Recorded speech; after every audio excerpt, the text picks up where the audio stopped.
no titties and boobies anymore, and we only see dicks. Hey, anyone notice this?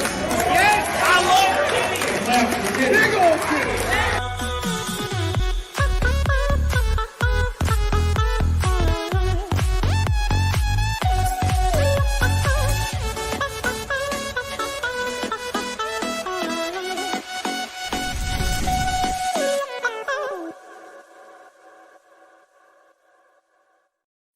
What's up, all you gays in the chat? As you can see, we're late and gay as per usual, but I got my boys, my two true blues, CECIL and Mr. Nick REKIETA here for some love, some thunder, a little bit of that naked snake, and maybe some of that milk. How you guys doing today? I love titty. Dude, you see that video that guy did it with everybody at Houston? I love refrigerators. God, what a great trip that was, man. I had so much damn fun. CECIL was there too. How you doing, CECIL?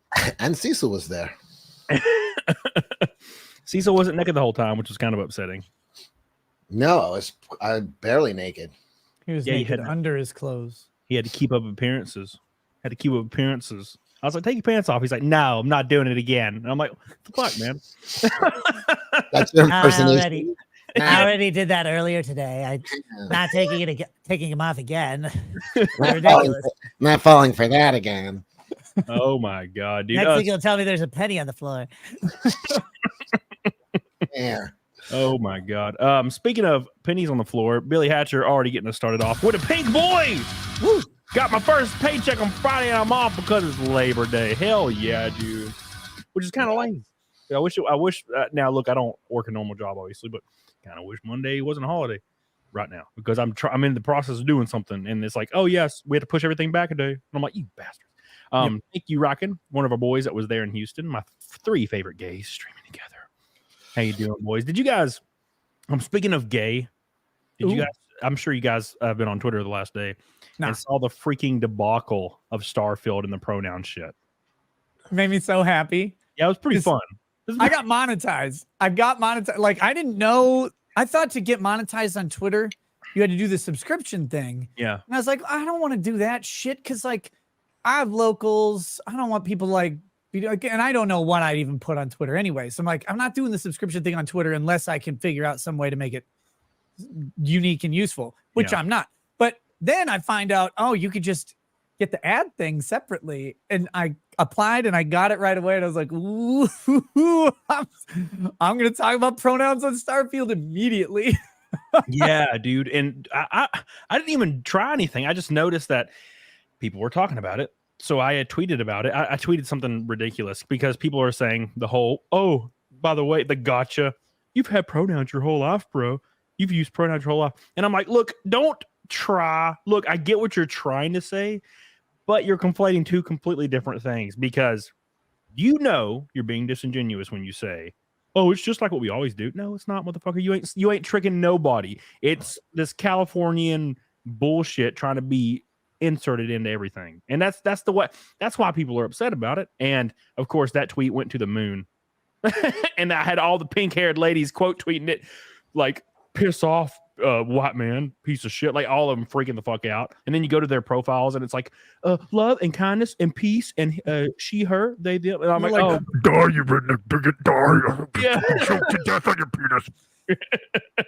Yeah, it's like, I'm all about peace.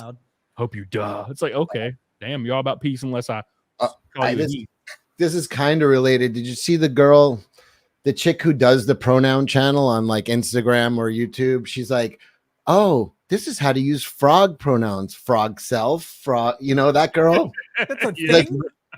Like, she does, yeah. And here's how you would use it in a sentence. Oh, I miss Frog. We should invite Frog to our, just like fucking, she's an idiot. So she went to a bar with her wife and she uses the word wife, which is a gendered fucking term. Yeah. And she said, the bartender said, they went to a gay bar and, the gay bar, the bartender at the gay bar said to the, hey, what can I get you ladies? And she said, now put it this way. This woman is in an orange dress with lipstick, very feminine. She said, oh, it's not your fault. You don't know this, but not everybody likes to be referred to as ladies. And the guy was like, get the fuck out. Yes. The He proper he answer. threw them out on their asses, and she's sitting there hysterical, crying on TikTok. It's supposed to be a safe, and then she goes, "It's just white straight man," and now it's like now. So I wrote a comment under it was under the libs of TikTok posted it. I wrote a comment under that just said, "We're at the point in the story where based gay men are going to save us from woke white women." Yes. God. And that like just that response got like thousands and thousands of fucking likes and fucking, but it's just like, yeah, these are the guys who just like they're like fuck this bullshit. The LGB is like starting to break away from the T plus fucking everything else. They're like, fuck all this nonsense. Well, because they're like, look, all we want to do is put our penis in like man or like rub lips slaps with right. woman. Like that's all I want to do. Like some Arby's sandwich smashing, right? Like yes, they literally I believe that's like they don't fucking care. And right. and I think that the co-opting of their struggle, like they're like, look, we're actually just kind of like normal people. It's just like we prefer to put our genitalia where you like right. don't. But other than that, whatever. I mean, there's weirdos, obviously, but there's weirdos everywhere. Like I exist. Right. But then the trans thing comes along. It's like, no, this has to be every single fucking part of your identity at all times. And they're like, well, I'm just gay. Like, I'm not constantly having sex. I'm just gay. Right. And so that's when it matters. That's the rest one of my life, aspect of my personality and being, not my entire existence. yeah. It's Well, fucking you know what I insane. think it is? You know what I think it is? And speaking of what I think it is, Trent Westbrook with a pink boy saying, bro, my boy. Dude, where the hell you been? Somebody mentioned you in the chat the other day and said that you hated me or something because you haven't been here. And I was like, yeah, motherfucker. If he hated me, he'd text my ass. Thank you, Trent. I love you. I appreciate you. No, well, you know what I think it is? I think people, as time goes on, a larger percentage of people, especially with the access to the internet, makes everything, you get stuck on fucking short-term, attention span videos. People don't really need interest or need to make interest to make themselves interesting. So you have more and more people every day that have less interest, less personality, less things that allow them attention. So they make this big stink about their entire gender like identity being everything because it's the only way they can actually get attention modern day. Otherwise no one gives a flying hell. And that's why they're all young. You'll notice it's all young people because when you're young, I mean, Nick, CECIL, you can probably attest to this. Dude, when I was 14, 15, like I was like desperate. Like I was like, man, I really want to be friends with these guys. They're the cool kids. I'm a loser. What can I do? I'm trying to impress, but I'm trying to do everything I can. Then I turned 17 and I never cared about it again. I was like, why the fuck did I do that? I'm stupid. And I wanted to adopt a personality. That's what it is. It's a shortcut. Hey, instead of developing interests and fucking personalities or things that would be interesting to others, let me just talk about one fucking point and become a complete bore to fucking 99% of the fucking planet because I'm fixated on one point. Like back in my day, it was the potheads that only talked about legalizing weed. That was their personality. Literally, it was like, oh Jesus, fucking find another interest besides pot. Like they must have croaked when pot became legalized because their entire point for existence was over now. All they would talk about is like, man, they got to legalize. I remember it was like people, I'd just be like, so this is it. This is your fucking personality. This is all you've talked about for fucking 20 years is fucking pot. Like, shut the fuck up. Yeah, it's like Seth Rogen. It's like every time a movie with Seth Rogen's in it, he's like, oh, smoking weed. Like every single movie. I'm like, dude, like, okay, we got the first like Pineapple Express, kind of funny. Everything after that, I'm like, all right, cool. I get it. You fucking smoke weed. Like wow. Somebody in the chat said, no, man, still legalize it. Please, God. Please. I'm not going to give up that personality of like, like that was it. That was your existence. Yeah. But I mean, anybody who becomes a single issue, like being a single issue voter can be pretty annoying unless like the single issues. I mean, some of them I'm like, I kind of see it, right? Like Second Amendment shit and stuff like that. But that gets old. But being a single issue person is the most tiring shit on the fucking planet. Like, oh my God, just stop. Like, stop. I don't care about your issue. And they're just like, I'm going to hear, I've heard this spiel from this guy 1,000 fucking times. Yeah. I could recite it. I could recite what this motherfucker's gonna say to me. Yeah, dude. I was literally in a conversation with somebody on Twitter, and like, no shade against this person. They were not being mean at all. They were just trying to, I guess, debate me, which I'm not really interested in, to be fair. But they were like, no one's forcing you to do anything. And I'm like, there's actually a bill in Michigan, and there's obviously Canada's bill C-16 that are very, very vague, allowing, if someone feels threatened, somebody can be charged for harassment based on their misgendering is a felony. Misgendering is a felony in Michigan. But this is the thing, insane. Is that this person was like, oh, well, the law is actually written this way, and therefore it prevents something like that from happening. And I'm like, no, it is very vague. It's up to a random judge. What if the person that this lawsuit was brought on was against the nephew of a political opponent? What if it was somebody that, they would gain from them being charged with some kind of harassment from misgendering? The court system's corrupt. Everything's corrupt. Giving the government more power over speech will end up with corrupt shit happening and people being sent to re-education camps like fucking Jordan Peterson and things like that. It is not black and white. There's no nuance there. You can't give the government more power, especially when you don't even trust the government. The people that want to give government more power also don't trust the government. It's the weirdest thing. And I'm just like, just leave it alone.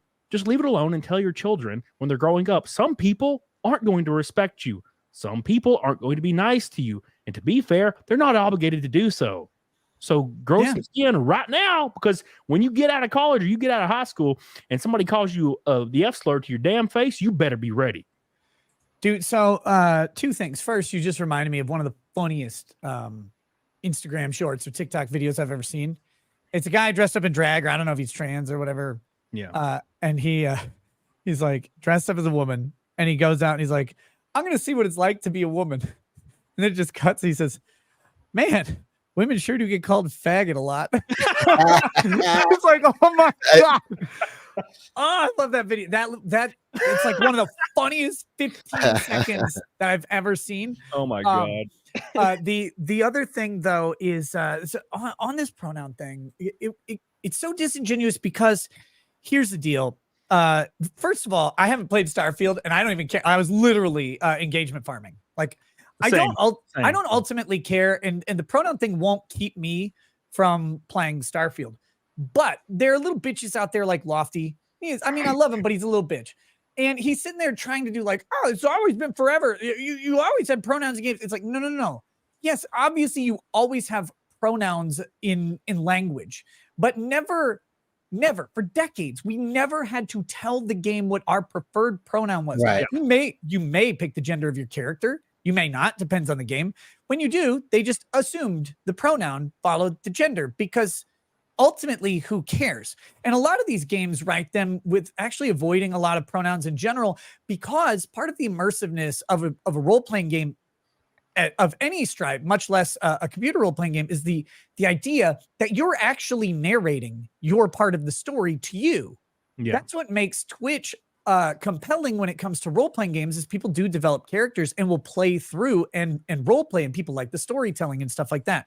So then you've got Starfield comes along, and so I'm like making fun of this pronoun choice, and people are like, well, it doesn't even come up in the game. I'm like, okay, well then why is it there? Like, well, so you could just identify your character. I'm like, well, I don't need to tell the fucking computer what my character is. But then I think Vito time is like, well, it does come up from time to time. And I'm like, well, then how does it? And it's like, so it just knows, like, so you pick they, them, and every NPC you walk up to will refer to you as they, them automatically. Like, that's not that's not a thing either. And so the point of Az's rant, and I hope you play it, but we will. It's something I've talked about a lot. It's just about escape. Because all you want to do is sit down and go shoot spacemen. Like, you want to go and you want to fly a fucking thing around, land on a planet, see if there's any alien bitches, and then you want to like mine it or whatever you do in games these days. I don't know. It's gotten really fucking complicated. But that's it. You don't want to think about 2023's gender politics. You don't want to think about like identification and pronouns and people being forced to do this. And so all you want is just a one fucking 15 minute to 2 hour time where you sit down, you're like, I'm not fucking working. Nobody's yelling at me. Nobody needs me. I would say, push back on it every chance you can, because a society gets what it tolerates, and what you tolerate is what you deserve. So you can't look back in 5 years and go, how did we fucking get here, when you let little increment push back every fucking time, time. And it's like, oh, what do you think, you're gonna fucking hurt their business? And it's like, no, but I'm not. But listen, Disney's doing pretty shitty. And like I said, over the fucking pandemic, I was down in Florida a lot, like probably like 6 times, and fucking went to all the parks. Never went into Disney fucking once. Did that really do anything? No, cost them a couple grand probably. But you know what? There's a lot of me out there, because their parks are fucking empty right now. And you know, they could say, oh, you'll never hurt somebody as big as Disney, or you'll never hurt anybody as big as Anheuser-Busch, or you'll never hurt a video game. But you know what? Fucking as long as people are told, you know what? Fuck it. There's a million other games. Just every time they do this shit, let them fucking hear it, because it's always in these little, it's not so bad, it's not so bad, it's not so bad, it's not so fucking bad. And then you're deep in it. You're up to your eyeballs in it. And then you're screaming, and it's too late. You allowed this shit. Everybody just capitulated and fucking fell into place and just played along with the fucking programming. You know what's crazy, Cecil? The craziest part about this whole situation is, like Nick said, well, everyone's just gonna know. I guess your character, they're never gonna misgender you. Look, you're in war-torn space, in like Wild West space, and you have a guy and he has a shotgun. And he's coming at your face, and he's like yelling at you. And before he puts his gun in your mouth, he's like, "Oh, just want to make sure you know it's they, right? It's they. I don't want to offend you." And he's like, "Yeah, it's they." Just making sure, like the bad guy's gonna respect your. It's so silly. It's so unreal. The bad guy should be misgendering you on purpose, in my opinion. Like, because he's a bad guy. That's what I brought up. I was like, okay, look, if you want to put pronouns in, like, I don't really care if you do or don't, but you can actually make it a really interesting part of the game, where you have people who assume your pronouns, who ignore pronouns, who intentionally assume the opposite, who treat you like garbage if you say them, who ask you about them. Like, you can have characters that can be a role-playing element. It can be fine. But the whole thing is this, we're supposed to believe that in the fucking future, far enough in the future where we have easy access to extrasolar exploration for anyone who can make a small amount of money. It's that accessible that, wait, the pronoun thing matters. And one of the things Lofty brought up that really pissed me off is like, Elden Ring had body type 1 and body type 2. I'm like, yes, no, that's the way to deal with it, because Elden Ring is a fictional universe that is not tied in any way to Western gender politics. So the fact that they ignore male and female even as labels makes more fucking sense than having a pronoun choice that reflects today's ideology. Because why would that be in Elden Ring? And more importantly, why would it be in Starfield? We don't know. Maybe Starfield has a good reason to do pronouns. Maybe it's like, yeah, actually the pronoun shit went crazy. And everybody will ask you, or there's like a big thing that says he, her, or loft gay, or whatever on your chest. It's got your pronouns. And so everybody knows. Just put it in the story. But it's not, the point is it's not there in the story. It's only there to pander, and it's only there to just not let you fucking leave for 10 seconds. You know, you got to remember. It's just there to be part of the social programming. That's all it's there for. What does body type A and B, keep in mind 2 choices, A and B imply?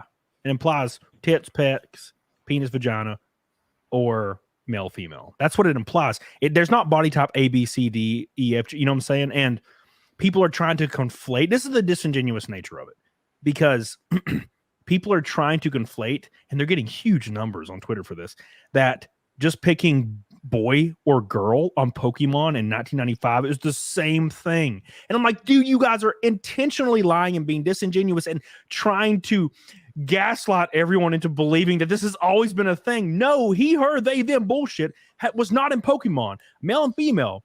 These people that are embracing Starfield would be pissed today if you were only allowed to choose male, female in Pokemon currently. And they're using male, female Pokemon to prove a point. And I'm like, bro, if they gave you that option right now in Starfield, male, female, you'd be pissed, you dick ass. And you're saying it's the same thing? It's not the same thing at all. Speaking of the same thing, Matthew Fauci.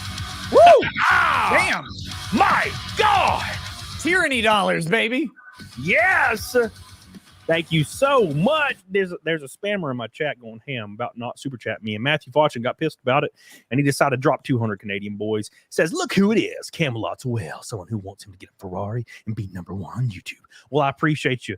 And by the way, it wasn't a Ferrari, but it has happened already, and I'll announce it Friday. Thank you, Matthew Fortune. I love you. I appreciate you. Penis is massive. Thank you.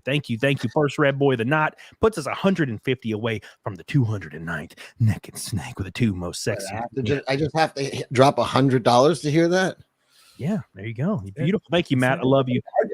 Our girl Jessica says Fat Bronco keeps telling people not to super chat, so here you go. Oh, what's up, Jessica? I'm trying to. She hit me up in the DM, so do our show. I'm trying to see if the 23rd is good. Sorry. Hell yeah. Sorry to schedule on your show, Camelot, but. Oh, dude, you're good as hell, baby. I need to get Dan Vasquez in my chat. Dan, what the hell? Let's schedule the show, boy. Carnage says, I was really disappointed in the Act Man in this situation. So we'll talk about that real quick. So the Act Man, who I adore, he's one of my good boys. He's a good friend of mine. Also tweeted, and I think the entire point of the Act Man's response to Az's video, his clipped, out of context kind of thing, is Az is being extremely dramatic. And I get it. It was also clipped, but you have to see from his perspective that every time you try to get with this escapism, it's just in your damn face. So, but this out of context clip, people see it like the Act Man. They're like, God damn, this dude's freaking the fuck out. Maybe you should calm down a little bit. I totally get that point, but also you do have to speak on the fact that the Act Man made a joke a few months ago, got demonetized on Twitter for this joke for speech, and then a lot of people stood behind him because of that. So there's two things here. You know what I'm saying? Like, people stood behind him when this happened to him. So I feel like might be a little disingenuous, but I also don't know what's going on in his head. I like the Act Man a lot. I'm just saying, he did say that. He did lash out. A lot of people did. A lot of well-known creators did that lashed out at us. And I see where everyone's coming from. But I also just don't want that shit in escapism. And I'll be completely honest. I could give two shits about Bethesda because I do not intend on playing a Bethesda game ever again because I'm not a whipped dog. If my girl cheated on me once, I'd be done. 5 times, I'd shotgun her. So that's why I don't play Bethesda games, because they're all fucking trash. Skyrim was trash, everybody. Sorry, it was fucking trash. Skyrim may be trash, but I had fun playing it, especially when I role played as Ranger Spencer, who wanted to cleanse the world of dark elves and orcs. It was a blast. Like that was one of the most fun I've had playing a game on Twitch. I was like, yeah, dude. Johan, I bought that toy for my parents' dog, saw it and had to. I need you to laugh at it. Also, Nick is a fig. Hey, Cecil, how you doing? Thank you, Johan. Appreciate you. Slacklust says, notice these games don't let you make super fat or super skinny characters anymore. Might upset women. Well, you got to make them androgynous too, because big tits and big fat ass don't exist. Billy Hatcher says I'm having fun with the trolls and that. Yeah, that's what they're going ham as hell. It's so funny. Like as the video game world becomes more androgynous, the real world is like, if you go on like Instagram with all these like fitness chicks, their asses are like getting bigger and bigger, the tits, and they're getting more muscular, more bigger tits, then you got like Lizzo on one, and then you got that other like super skinny TikToker on the other. Like the real world is becoming, but the video game world is becoming very fucking narrow. It's what you can look women. Those kind of women are becoming a hot commodity, and they're becoming more rare. So the video game community is trying to adhere to fat ass gross bitches with pink hair. That's who they're trying to get these people on board. Also, there's probably a lot of money coming in from ESG for a lot of these these companies as well. So didn't they bring in what's her name? Nicki Minaj is a character now in one of those. I forget what game. Like why would anybody or want some that? shit? But maybe because it's her thing, you could get somebody with big tits and a big ass in there, and they're happy to have that. Like every time I like want to hate Nicki Minaj, and I'm like, gosh, she looks so fucking terrible. I'll see her like from the right angle and the right shot. And I'm like, and then I'll see her again. I'm like, nasty. Like she just, I don't get it. She just doesn't do it for me. She looks like she smells bad. Well, like that's smells real bad. I was gonna say what that was, but I won't. Mandy says balls or no balls. We're all going to choose balls, Mandy. I'm sorry. We're all going to choose balls. We always choose balls. Oh yeah. Where will that super sweet come from without balls? Yeah, for real. Right. Use your head, man. How are you even going to shower? How are you going to shower, Mandy? You know how much pineapple I ate just for this situation? Tristan says, living here in Ohio, there'll be an issue on the ballot to legalize weed in November. Marijuana, Liga Joanna. Thank you so much, Tristan. I love you. If it becomes legalized, there's a lot of stoners in Ohio is going to have nothing to talk about real soon. Yeah. Speaking of nothing to talk about, Mr. Matt Fauchen, 10 gifted memberships, Master Alliance, 5 gifted memberships, and Dan Bask in the chat said Oblivion's better than Skyrim. Flame me. I agree. Skyrim's trash. Oblivion, I can get lost in it for hours and feel like I'm in the world. Skyrim feels like I'm playing Call of Duty with like swords and like no RPG elements at all. Look at the Virgin Oblivion players where we got the Chad Daggerfall player. Fuck you guys. Dude, Daggerfall's great. Daggerfall is so good, especially with all the glitches where it just fucks your entire game up at the drop of a hat. Your character just goes whoop and falls through the world, and you're like, yeah. All right, get ready to get nauseous. This is the girl who didn't want to be called a lady. I've seen the thumbnail, but I never watched the video. You gotta watch. You gotta watch this. this. Hot This enough is to watch. Okay. Let's do it. I don't know what to do, but like there was like a really bad experience. Basically, I was just getting a drink at the bar, and they called both Azul and I ladies. After they were done making the drink, I went up and I was like, some people don't refer to themselves as ladies, but it's okay that you didn't know. And in a gay bar, so we should feel safe. Too bad turned it around. They got so mad at me, and they took the drink away from my wife and I. He hit the bar, like, because he was like, are you serious? You're doing the same thing to me. How? And then they kicked us out. Where's her tears that at? was gonna happen. Like, This is how so am I supposed to weird. feel? This was the first time that I've like told somebody I felt brave enough to tell somebody my identity. And I just wanted to let him know, and I told him it's okay that you didn't know. He was still mad at me for being myself and for my wife being themselves. Is this fake? Is this real? So fast. And I tried talking to the other person. He came over and was How like, does this go? it was another straight white man. When I told him he's just not respecting our identity and I don't understand why. And he was like, you know what, just leave. Like, bar. Technically supposed to be a queer bar, but it's just gay white men. Yeah. Oh, So- that was amazing. So that was obvious. That had to be fake. I want to right? go to this. I think we should go to this gay bar. I think there should Yeah. be. We have to find out this Dude. bar. That is the fucking greatest. Like, God bless that guy. There was not even a tier. So either A, it's fake it's fake and it's a parody, or B, it's attention seeking, and this is the reason we need another world war. Because the only reason people like get this triggered by shit like this is because you're not affirming what I believe is my truth. And it's because Western society is so comfortable. We have no problems. Everything's at our fingertips, Cecil. Everything is good. Everything is perfect. There is nothing wrong. We are 10,000 times better off than people were 200 years ago. No one has to worry about anything. And the issue is we make problems up in our own heads. Camelot.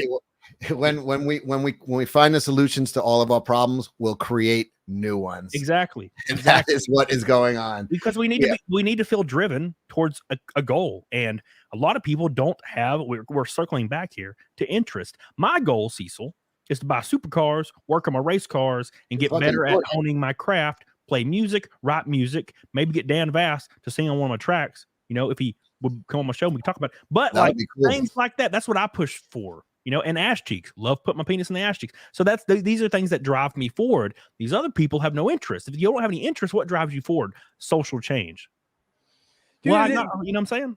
That's the thing that's so baffling. Like, people get so wrapped up in fixing some grand problem. Like, don't you have something to do? Like, don't you have something in your life that you need to be doing? Like, this is your thing. Don't you have don't you have to just vacuum or fucking wash a window or something somewhere? Find any kind of hobby. But I love the solution of the bar. And this needs to be like, assuming this is a real thing and not completely fake, this needs to be the solution. And it's very simple. Get the fuck out. Ooh, why? Because I know what's going to happen if you stay. You're going to become a problem. The likelihood that that person becomes a problem at the bar that night goes up infinity% when they're like, well, not everybody identifies like, get out. Just go. And he's safe from doing it because he's a gay guy. He's the gay bartender. Yeah. And I was like, yo, these are the guys that are going to end up saving us because they got the street cred to do it. Did To you be like, see- get the fuck out. Did you see? Well, gay dudes don't put up with shit. Did you see that there was like a study done a few months ago, 6 months ago, maybe, and it was that you are way, way, way less likely to get hired if you put like gender fluid or something on your application or resume. And why? Why? Because people, think about it from a leader perspective. There's no way in hell I'm hiring anybody about. Why? It's because that's a walking lawsuit that's going to be looking for shit to complain about until they try to get you sued. That is going to be their entire existence, to try to correct you. And I'm like, bro, you are 4 positions below me. I will tell you to fuck off immediately. Fishing for offense. And that's why the don't ask, don't tell policy, which I know became very unpopular eventually in the military, was a smart thing. It has nothing to do with whether or not you're gay. And if a gay person can be as effective of a soldier as someone else, it's not like in the heat of combat in Kabul or whatever, you're like, damn, Steve's ass looking real good. I'll pop on that. The second he aims down the sniper rifle, I'm gonna get on there and just pound. Like, that's not happening. We know that. But the thing is, so the military is not about you. It's about making you into a soldier it used to be in a cohesive unit. And then the whole point of boot camp is breaking down your identity and reestablishing this new sort of purpose, identity, and direction. And you can think that that's good or bad. That doesn't really matter. That's just how it's done and how it's been done for a while. But if you have someone who's so strongly adhering to this portion of their identity that you won't be able to break it down, that will change your ability to make them into what we would consider an effective soldier. You cannot recondition them into what they're supposed to be because they've got this other thing they're thinking about at all times. And it's why I laughed when the fucking women World Cup, they did all that woke shit the first time the US women got blown out in World Cup after winning every single time. And then Megan Rapinoe comes out and does all her bullshit. And then suddenly they lose and they lost early. And it's like, hey, maybe you just play the fucking game. Play the fucking sport. Yep. It's insane to me. Because they immediately lose, and she's like, sexism and blah blah blah. And I'm like, dude, you lost. It's over. Like you can't say this shit anymore. No one cares. You also look terrible, and you look like you smell like freaking rotten panties. By the way, speaking of rotten panties, Matthew Fortune with a red boy. One more time, let's get the Pot Milk Boys. Matthew is going hard today. Who's gonna match my boy? Because that's halfway to 5. Oh, you know what? I got fresh, and my girlfriend has chickens. She lives upstate, so she's down here now. She brought me fresh eggs. They're orange, the yolks. 12. Not like those yellow ones. 12, Cecil. My city just passed a law where in city limits, which I technically live in city limits, which is kind of gay sometimes, that you can have up to 12 chickens. Are you getting chickens? I'm gonna get some chickens, man. Awesome. You get some damn chickens. I'm gonna pick them up and throw them. I love chickens, man. Chickens are cool. Matt Fortune, you're goated, baby. I love you. I appreciate you. He's leading the way. Red Mage. Last year, I remember trying to demo a Wulong Fallen Dynasty at Cal Tecmo's booth, and the pronoun options were on the start screen. Was like, what the fuck? Same company that censored blackout panty shots in the Alteria Reza games. No, thank you. I'm gonna link that bartender to Az. And to what Nick was just saying, he saw this as a problem and cut it off immediately and threw it out. That's what he's doing. He's like, I see what the fuck is going on here. Stop. I'm done. Like, that's it. Everybody be that fucking bartender. We need to all take that. Like, as soon as you see it, fucking done, kill it. Fucking call it out, and that's it. It's all the same. Like people, and they're gonna push back against people doing that. But we all need to be that fucking bartender and be like, fuck this shit, get the fuck out. Yeah, you see, when you're hiring and you see pronoun, fucking in the trash, get this the fuck out. Everybody's got to do it. Just real quick, to go back to your earlier point, Cecil, where someone was like, well, you're not hurting the company. It's not about the company. It's about me. It's about my fucking Right. time. Yep. Like if I want to escape gendered pronouns and I load up Starfield and there's gender pronoun bullshit right in the character selector, I'm like, deuces. I'm done. Like I don't. If Right. I'm trying to get away from this, because I don't know, maybe you work in a really woke company, maybe they're doing all this shit. Maybe you just had to do 18 diversity trainings in a row because you got to talk about someone who's in a fucking ornate building, like at Google. I identify as an ornate building. What the fuck does that even mean? These people are broken, and you're having to deal with it. So all you want to do is go and load up a video game and do whatever, and it's the first thing. No, who cares if it hurts Bethesda or Blizzard? It doesn't matter. Because it's your fucking time and you respect your own time. I don't get to play video games hardly ever anymore. It's certainly not going to do it with something that is wasting my time. Yeah, and it's so frustrating, Nick, because when I turned on Elden Ring, I made my character. It was like body type A, B, and I like scrolled between them, and it was like female. It was female, male, and I was like, okay, cool. And I chose male and made my character and went on. And those people are being disingenuous by saying it's the exact same thing. I'm like, bro, it is not. There's not. It is the entire thing is around pronouns. That's it's around. You're forcing this language movement that is brought on by 0.08% of the population and trying to force it on everybody in the entire world. By the way, these girls that went into this gay bar, they should go somewhere in North Africa and see what happens when they try to correct somebody. He's going to be like, what did you say? And he's going to cut her head off. It's going to be it. Like, people don't give a fuck unless they're in the West. No one gives a shit about your feelings, and they're not obligated to do so because you're not my family, nor you're my friends. And respect is not earned at all. I mean, respect's not given, it's earned, right? Like, that's how it's supposed to be. Like, you don't just get respect. You earn that shit from me over a course of time. That's why I call Zia a bitch all the time. And then now I like her a lot, so I just call her a whore now, which is it's a term of endearment for me. You know what I'm saying? That's like, because I like whores, you know, they're my favorite. So that's how that's how that is. And to be honest, what's jarring to them is the fact that people that they think are in their space, LGBTQ, are like, get the fuck out. It's like, you're supposed to be on our side. It's like, no, you've put your own subset of people out there. People are just trying, like Nick said, people just want to fuck each other. I just want a tight man ass. That's what I want. And they're like, oh, well, you want all these gender pronouns. Like, no, I want to fuck a man ass. I want to scrape my lips together. That has nothing to do with gender neutral language. It has nothing That went a weird direction there. I wasn't saying in the first person.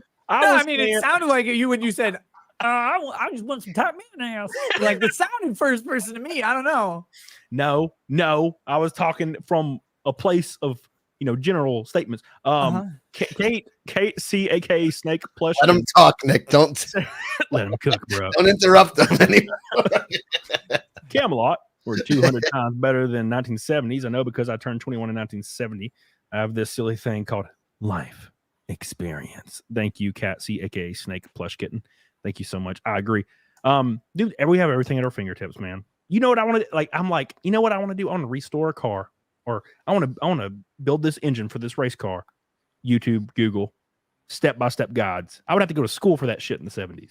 That's the difference now. We can do anything we want to do, but all anybody wants to do is sit around, eat Cheetos, get to 300 pounds, and tell everybody they have to affirm and treat them like they're gods because they choose to be 300 pounds. No, bitch, you smell like fucking weird cheese, and I'm not going to be around your ass. Dude, I was on the plane the other day. I got on this plane, and this fat bitch was in front of me, having to like turn sideways and try to squeeze through these seats. You know what I'm saying? And she sat down and she was spilling over into the aisle because she was in the side, like the little aisle seat. Dude, her freaking arm and her fat roll was a foot outside of it. This dude was trying to push his cart, like his freaking food cart, and just smashing into her ass. Like, I don't know and he was running, and you would hear her fat roll be slapping noise like you're mixing macaroni and stuff because she's sweaty and fuck. Dude, it was awful. And you know that sweaty skin, like scraping down the flat side of that thing. Yeah, dude. It's like, oh my god, dude. Now it's like squeezing gack. To be fair, Jack.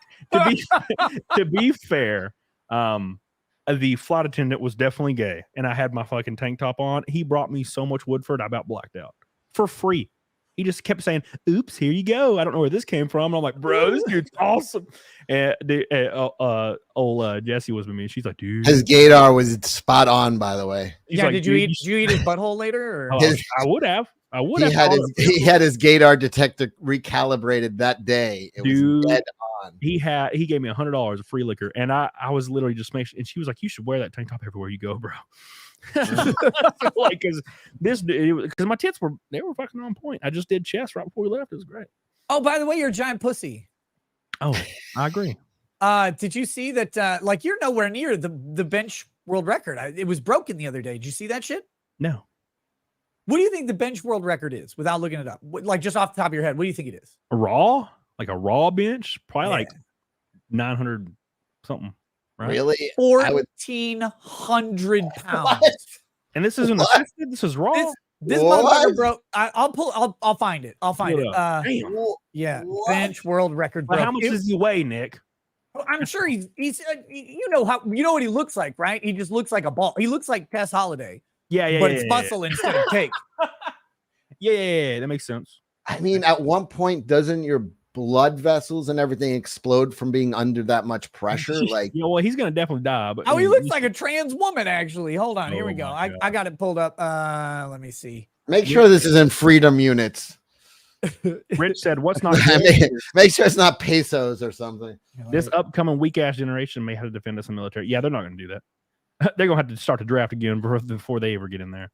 All right, here we go. So Oh my god! this is the chonker over here on the right is the guy. Look at all the fucking play. The bar is already trying to retire. Look at it. But here we go. So it's only 50 seconds long. I'll play. Well, do you want me to play this? I don't want you to get Yeah, copyrighted. go ahead, dude. Welcome Wait, to well, yeah, Lifters sure. Club. Jimmy Cole broke a new world record. And I'm gonna mute that shit. Look at this fucking. Look at this. Hold on. man bun thing. Oh my! Here we go. Look at this. You ready? How is this possible, Here we go. Look at all these fucking spotters. dude? Okay. Come How? on, boy. Get it up. Get it there. Get it. Oh my God. It's killing me here. There we go. That range of motion, though. Whatever, dude. It doesn't matter. 1,400 pounds is, Yeah, you know, if they say like, My if man's you, like dying. it is now. To be fair, it is not raw. He has a bench shirt on and a bench arms assist on as well. I don't So, know what that means, but It makes it the to where like, stabilizer for his arms and stuff. he's got all this gear on, so he It's, could probably it's do. basically elastic stuff that's keeping his arms from it's stabilizing wear. Yeah, but so still, he could I don't probably give a do- fuck what he could. You know what I mean? Yeah. That's dude, if you put a 1,400-pound bar in my hands, I would hit China. I just straight through the Yeah, goddamn dude, earth. I would.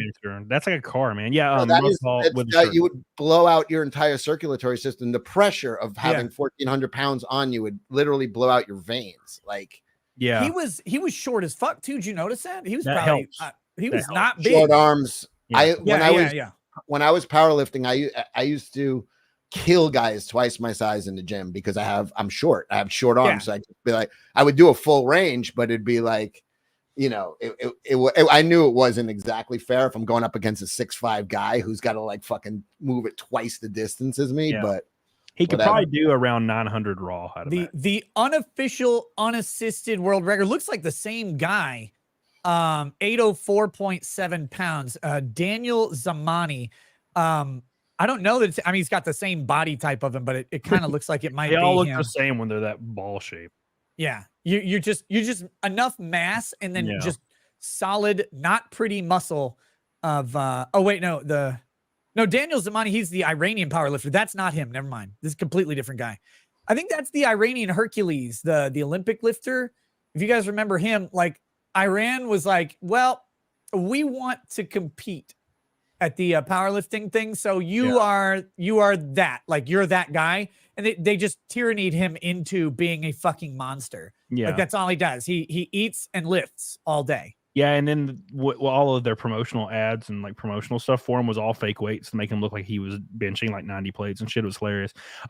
Matthew Cooper says my favorite part of the clip is where she says this is the first time I felt comfortable telling somebody, except for the entire internet and whoever was at her trans wedding. Apparently, yes, exactly. Great point. Yeah. the first time that was a joke. The first time I felt comfortable telling someone in like you've been screaming. And here's the thing. She's completely dressed, completely feminine. She's, attractive, cute girl looking girl, got makeup, bright orange dress, straps, referring to her wife as a wife, which is a gendered term. It didn't say my partner. You're presenting as women, and you're now going to lecture a guy not to call you ladies. Get the fuck out. Like, get out, you problem, you fucking troublemaker. Get the fuck out. I agree. Kate says, Cecil, that was what killed Dick the Bruiser. He blew out a vessel on his neck while bench pressing. Rest in peace. Yeah, that's what I'm saying. There's only so much your circulatory system, even if your will and muscles get to the strength, we were never meant to have that much pressure on us. Bruiser Brody was killed by a Puerto Rican getting stabbed to death in Puerto Rico. Damn.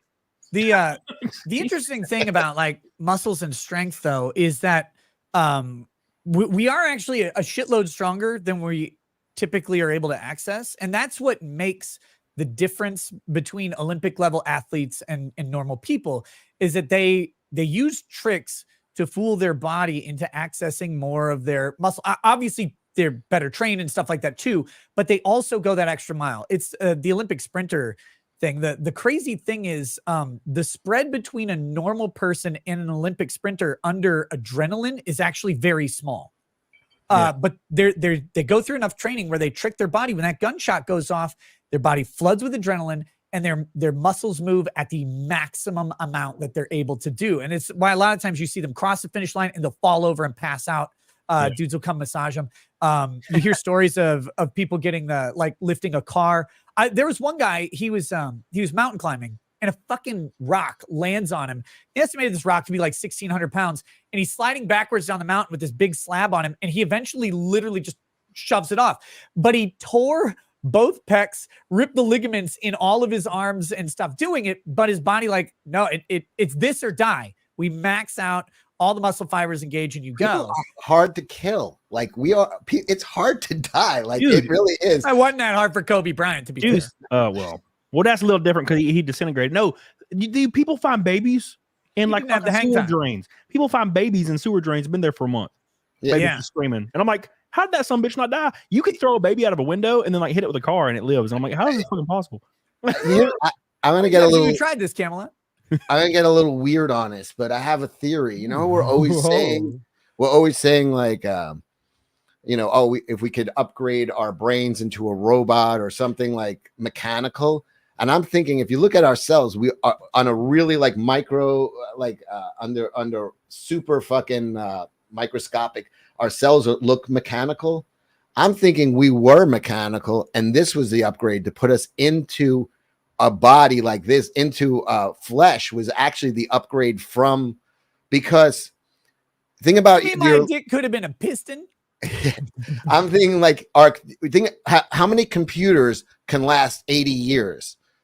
How many fucking hard drives you put in a brain lasts fucking 80, 90 years. You know what I mean?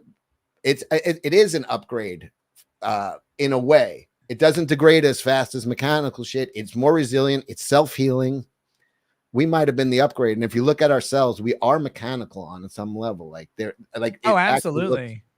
And so there somebody in the set legalized it. Somebody wrote, yeah, man. What if we are the upgrade from the robots, not the other way around, man? The robots knew you couldn't outlaw a plant, though. That's what they knew, Cecil.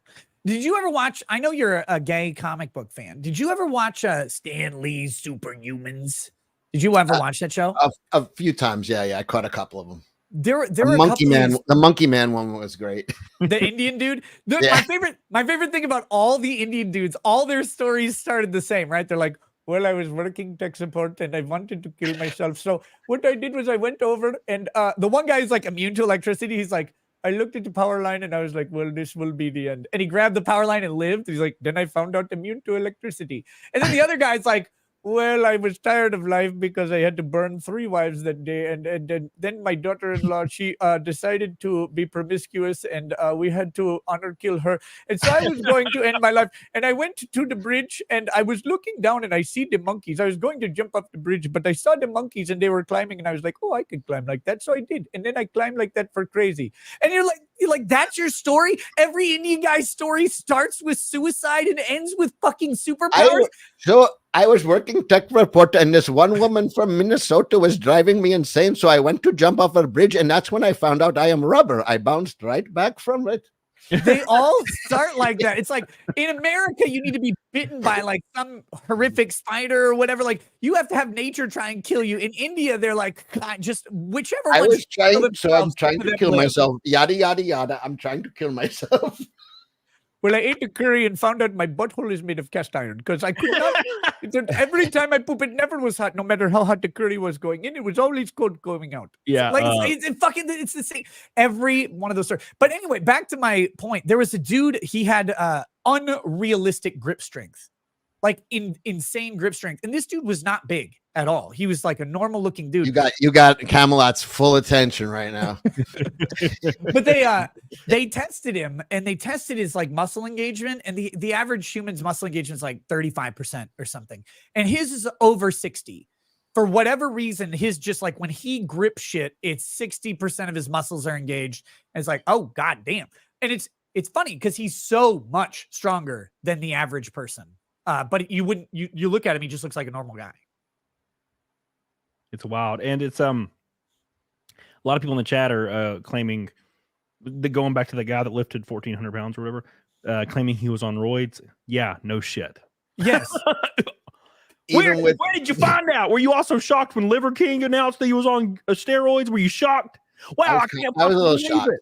He seemed like a legit. I can't. Did you when you found out The Rock may be on steroids because he's 300 pounds of solid rock at the age of 50 and only getting bigger? Were you fucking shocked? Yeah, Were you shocked, Normie? They tested him with higher muscle density at 50 than he did at 30. That's odd. And he has like they tested it. They blood tested him. He had like 1 gram of creatine in his system. He's like, yeah, I don't even do creatine. It's like, bro, then you're on roids. Like you don't get like bodies don't do what yours does. The bench press guy's shaped like a fucking kettlebell. Of course he's on roids. The roids and donuts. Rock's blood had 1 gram of plasma in it. It was all fucking like bull semen. It's just powder. It's just powder and bull semen flowing through his veins. My God, it's wild, dude. It's wild. Speaking of being wild, there's a $100 super chat. Matthew Fortune. My God, single-handedly trying to get us, son. Some of us don't like to be called ladies. Matthew Fortune says, "Look, ladies, I can't carry this whole stream. Let's pick it up a notch. Also, girls have a lot of money, and I'm single. So look at Matthew flexing in the chat." He's also shitting on everybody that's not dropping $100 super chats. Appreciate you. I heard his penis. I heard his penis is a magical 8 inches. Matthew, you don't know this, but not everybody likes to be referred to as ladies. Why can't you just get drunk like everybody else? Like, I just don't understand. Junebug, will you have more VTuber on show like Kirsch? Probably not. They don't like me. Matthew Self Even says, Kirsch? I thought Kirsch liked you. No, I had a show scheduled with Kirsch. Oh wait, but you had the one VTuber on who was like that was a great show. It was kick ass. Yeah, what's her name? Cottontail VA. She was awesome. Okay. She's cool as fuck, but she's not with anybody. And I wasn't aware of the culture. And Kirsch, all of them think I was being malicious. The only time I was being malicious was with the face gay. That was the only time, and that wasn't even on purpose. That was a completely astronomical odds. So, dude, that culture is so weird.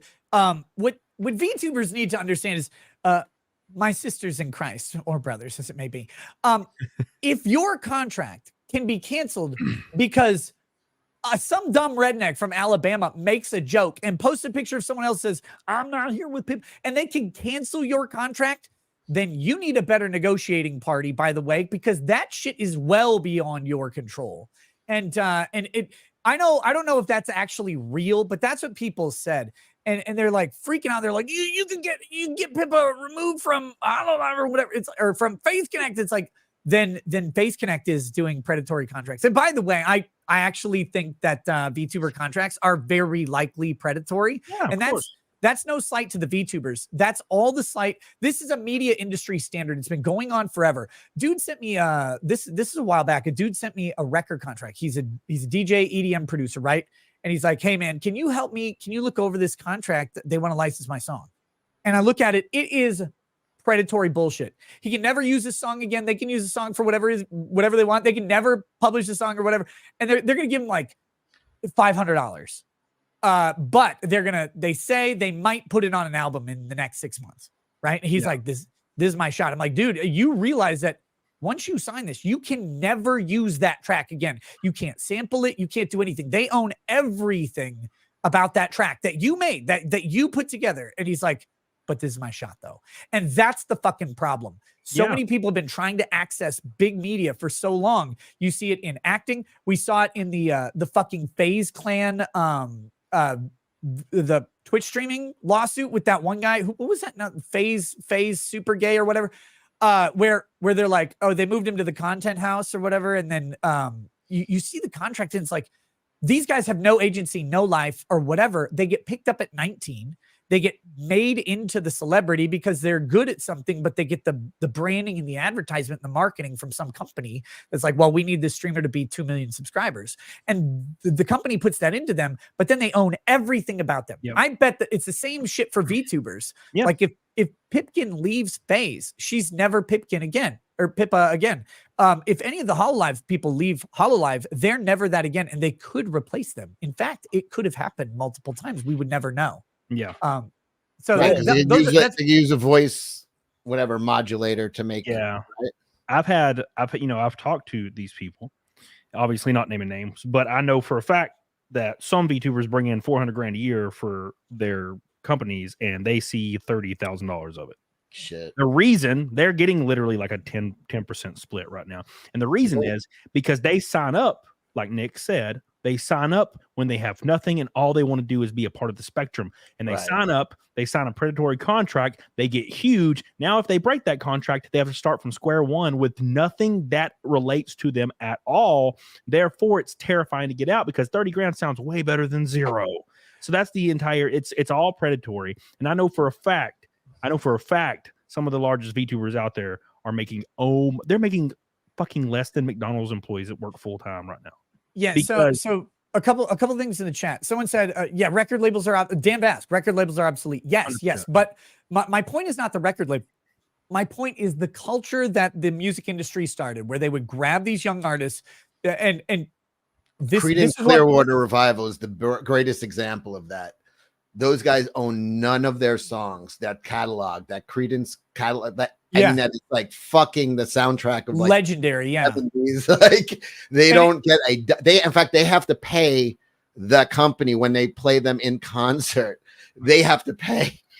I think it was like Bruce Springsteen or something played his own song live and got sued. And it's what made artists like Prince so admirable. Prince, if you've ever been to Paisley Park, first of all, it's fucking weird, but it's also cool. Prince was amazing. I don't even really care for Prince's music, but as a musician, the dude is fucking legendary. Yeah. But he had these recording studios, and he would let anybody come and record there, and they own their stuff. He didn't claim any of it. And then we saw the same thing happen with Taylor Swift, where she just happened to be rich enough to fight against the ownership of her catalog. And she said, "Fine, you can have my catalog. I'm going to re-record it though. I'm going to re-record it and fuck you, and I'm going to outsell you because people like me." And they're right, because she has a vagina and she's got long legs. So they do. But the music industry is it was just an easy model to follow, and they've all followed it. So while these other industries are kicking in line, newscasting, music, as independent creation becomes more and more, we do see the predatory stuff in esports. We see the predatory stuff in VTubing, and it's the same shit. And someone said Guargura is making millions. HoloLive, the best HoloLive contracts, to my understanding, I think Guargura's HoloLive was, but I could be wrong on that. But the best HoloLive content creators get a 50-50 split after the revenue share with YouTube and everything else. So they get a 50-50 on the net. So if they make $1 million in super chats, they make 700K tops in super chats, actually more like 600K after the Apple split. So about 600K, and then they get 300K of that. Of the super chats. And you say, well, yeah, 300K is a shitload of money. Well, sure it is, but they generated $1 million. Like their personality, their acting, all that generated the $1 million. They get views and eyeballs from the marketing, but the disproportionate, they did not pay 300K in marketing costs to that company. The company took 300K out of it, but it was disproportionate and it's predatory. And I fucking hate it because it's like, if these people could afford good contract negotiating lawyers when they were picked up, this would never happen. And one of the most recent examples that's not gay like VTubing and not weird like music or esports, the Daily Wire. And that was the whole thing between the Daily Wire and Crowder. The Daily Wire will grab 100K to 200K subscriber conservatives talkers, and they will offer them a contract, and they will offer them a pittance, and they will own everything that they make for the next couple of years. They will market them up to 1 million, 2 million subscribers or whatever. They'll dump money into it, and then they will take everything from them while they are paying out what seemed like a good deal when they were a 100K channel. But now they're millions of people are watching them, and they're like, oh shit, I was valuable. But you also got to say, like, hey, I would have never been a million channel without them. You know what I mean? There's also that. There is the value that they're adding, because there was a case of, you know what Kate Spade is? Yeah. All right. She sold her, you know, she made designer bags and shoes and shit like that. Like, and she sold her company for $12 million, which is fucking great for a fucking small boutique designer. That's like the company purses from Kate Spade, though. Right. All right. The company that bought them made it $1 billion company. It was a global company, and it made it $1 billion. She ended up killing herself because she was so regretful of the decision. But here's the thing. She's thinking that she had the fucking wherewithal or anything to make it $1 billion. She never would have made it. It only could have been $1 billion company in the hands of a global fucking network. So she was living with this fucking buyer's remorse, if you will, seller's remorse, really. But fucking, so she ends up offing herself over this shit, but she got 12 million bucks. It's like, she's fucking, you know. Right. And I'll say, like, yes, obviously, with the ability to market, have a massive network like Daily Wire or HoloLive or FaZe Clan, whatever it is, you're going to be building up these channels. But the thing that's predatory about it, though, is that while you're correct, they never would have made it, Cecil. The talent is still selling. The talent is what's selling, and it's the same thing we all know. The moment you get on YouTube, it's not about who you are, what you do. Like, there are tons of talented people on YouTube. It's whether the algorithm will get you in front of people. And we're all looking for that one thing, two things, whatever, every so often that will put us in front of a new audience, and they'll go, oh, I like this person. So they artificially are able to manufacture that with experience, with good salespeople, with all of that stuff. But at the same time, they may not have ever been, like Kate Spade may not have ever been $1 billion company, but Kate Spade might have made well over $12 million. Oh, she might have been a $50 or $100 million. Yeah, exactly. She sold herself short. She had regret. By the way, someone in the chat said it's David Spade's sister. Not true that it, but she was married to David Spade's brother. That's where she got that. Interesting. So, what would you rather have, Cecil? Would you rather have 1 million sub channel that brought in 80 grand a year, or a 300,000 sub channel that brought in 400 grand a year on YouTube? Obviously, I take the 400 grand myself. Same. Exactly. That's the whole point. Is, I mean, you look at but people some like, people wouldn't actually. Yes, though. yes. You look at people like, you know, Nick and me. You can go to the Playboard, like results on their website, and every single person around me and Nick have like 10 million subs, and then it's me and Nick. That's how that works. You'll see Legal Mindset on there, and like, you're like, what the fuck? These are like channels that are very, very small, but the reason that they're doing all this themselves is because they're working by themselves up to this point. You know, maybe a company could shoot me into the stratosphere, but it's not going to make me any more or any less. And especially if I'm having to give them 50 or fucking 70%. No, fuck that. For exposure, I can't pay my mortgage with exposure, Cecil. Okay, so that's the whole point. And speaking of the whole point, Kitty Stalker, this predatory contract needs to go the way of the dodo bird. I agree with that shit. There will always be people that are preying on people that want to make it big. If you ask 95% of children nowadays in school what they want to be when they grow up, it's influencer. It used to be doctor, lawyer, nurse back in the 80s, 90s. It is now only into influencer. So they're going to do whatever it takes. Influencer is more fun. Yes. Yeah. Well, and it's all of we all wanted to be movie stars or astronauts or whatever. If you were a nerd or if you were gay, it just depended. But like we all wanted that because that's what our entertainment was. Well, influencers are what their entertainment is, and that's what they want to do. My kids all want to be YouTubers or whatever, and they wanted to do it before they realized that that's what I do for income.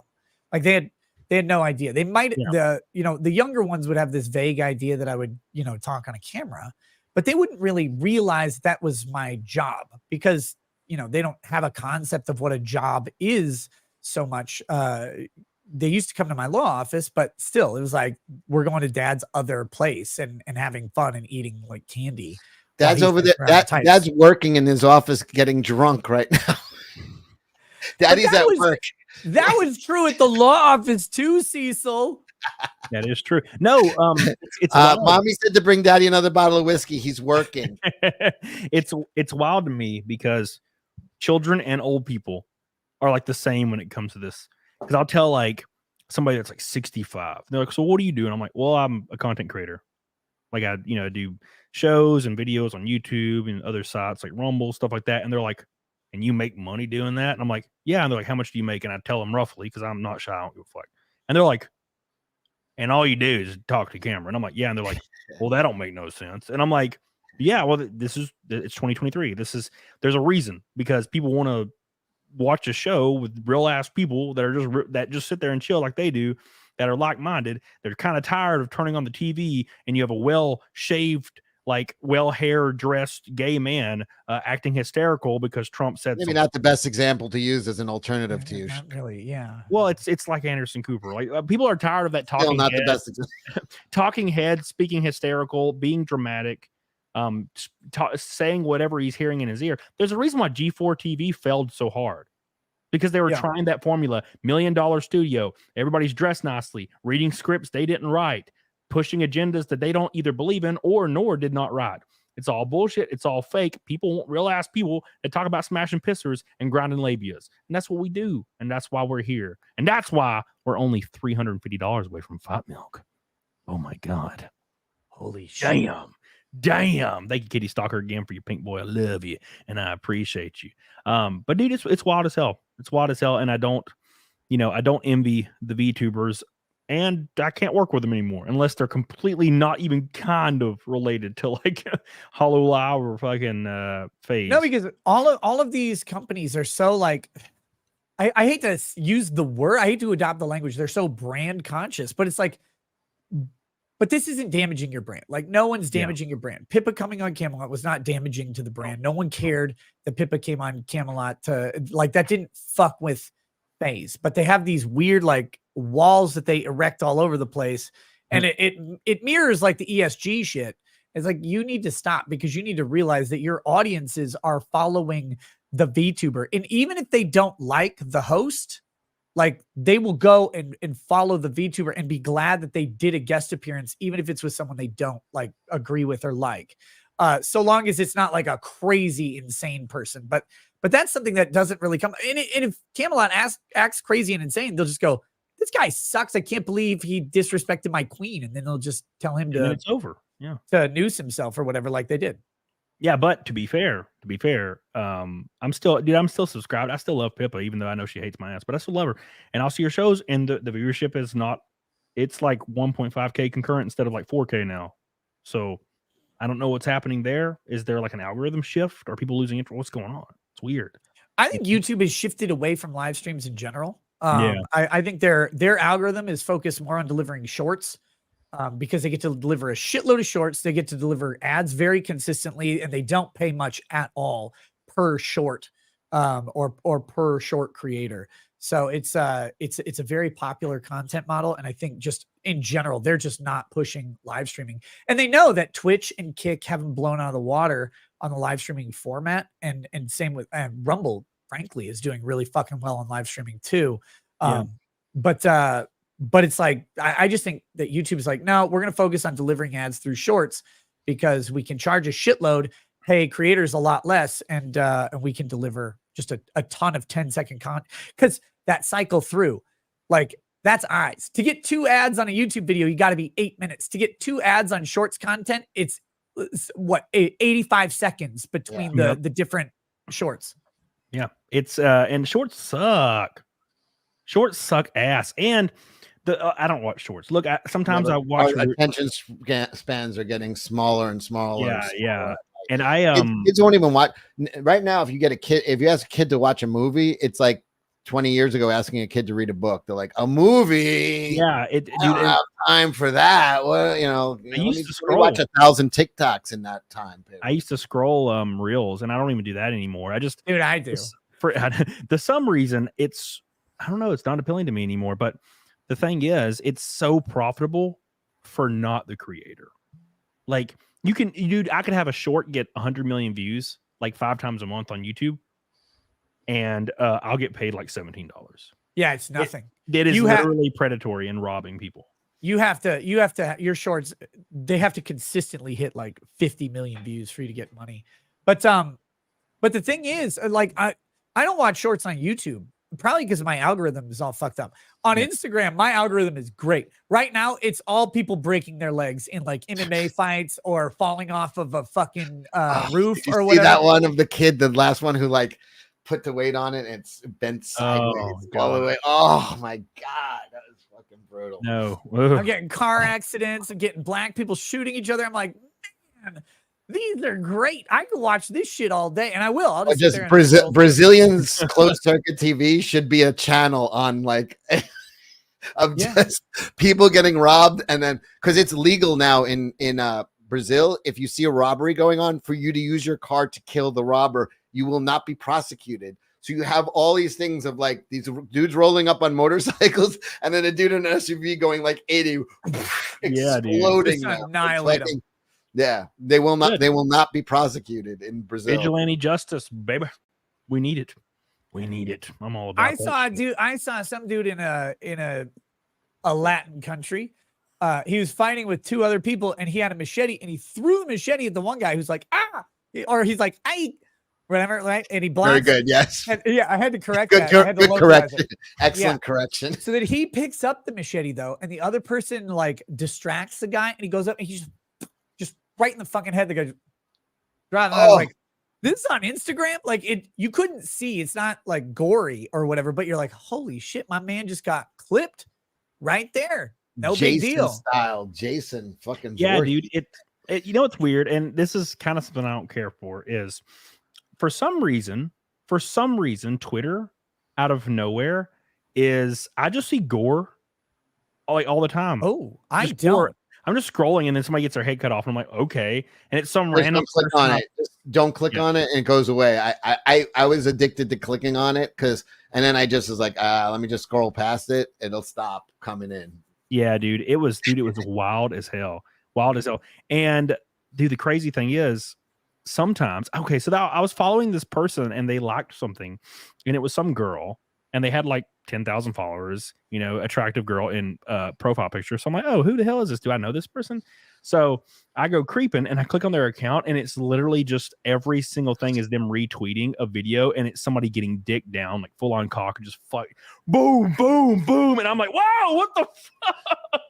Just God diggity. It was some OnlyFans girl, but she was like retweeting videos. Dude, I remember me and my friend in the 90s went into a PC Richards, and it was like it's like 100 computers with the screens and had laptops, everything, and we went to every one of them and went on rotten.com, and it was this dude who was rock climbing and fell, and the top of his head popped off like a bottle cap, and his brain was spilling out, and we put it on every screen in the fucking store. Oh my God, dude. It reminds me of that guy. He's on a bicycle or something, or a scooter in like India or some bullshit. And always he's on a scooter, and this giant like fucking dump truck he like slips and falls under it, and it runs over his head, and it explodes like a fucking melon. And it's just like a big red mist, and his head's just gone. And I'm like, oh my God. And it was so fast. I clicked on the GIF, and he's like just riding his bike, and he's like, and I'm like, oh damn, I didn't want to see that. Fuck.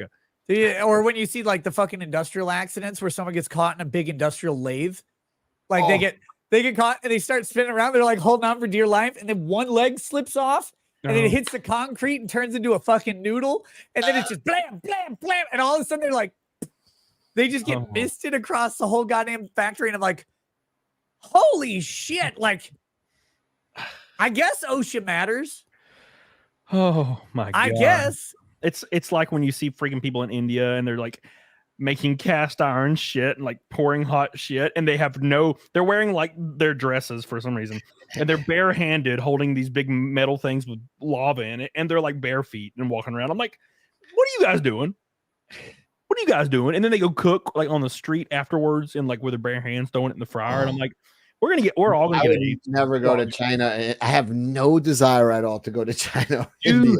No, I've seen too many escalators and elevators eat people. Dude. Like there's this dude or there's this lady walking. She walks up to the escalator, and right as she gets on, like it just goes whoop, and there's a gap, and there's no step there, and she just goes straight down into the bowels of hell. And you're like, she's probably getting ground up in that shit because it just keeps going. And you're like, I don't want to clean that shit later. Have you seen the video of the lady and she's pushing her stroller and she goes up the escalator, and right when she gets to the top, like this little gap opens up and the stroller kind of falls in, and she kind of falls in, and she just pushes her stroller and her baby, and it just rolls out of it, like saving her baby. And then she goes and she's just dead instantly. And I was like, oh shit.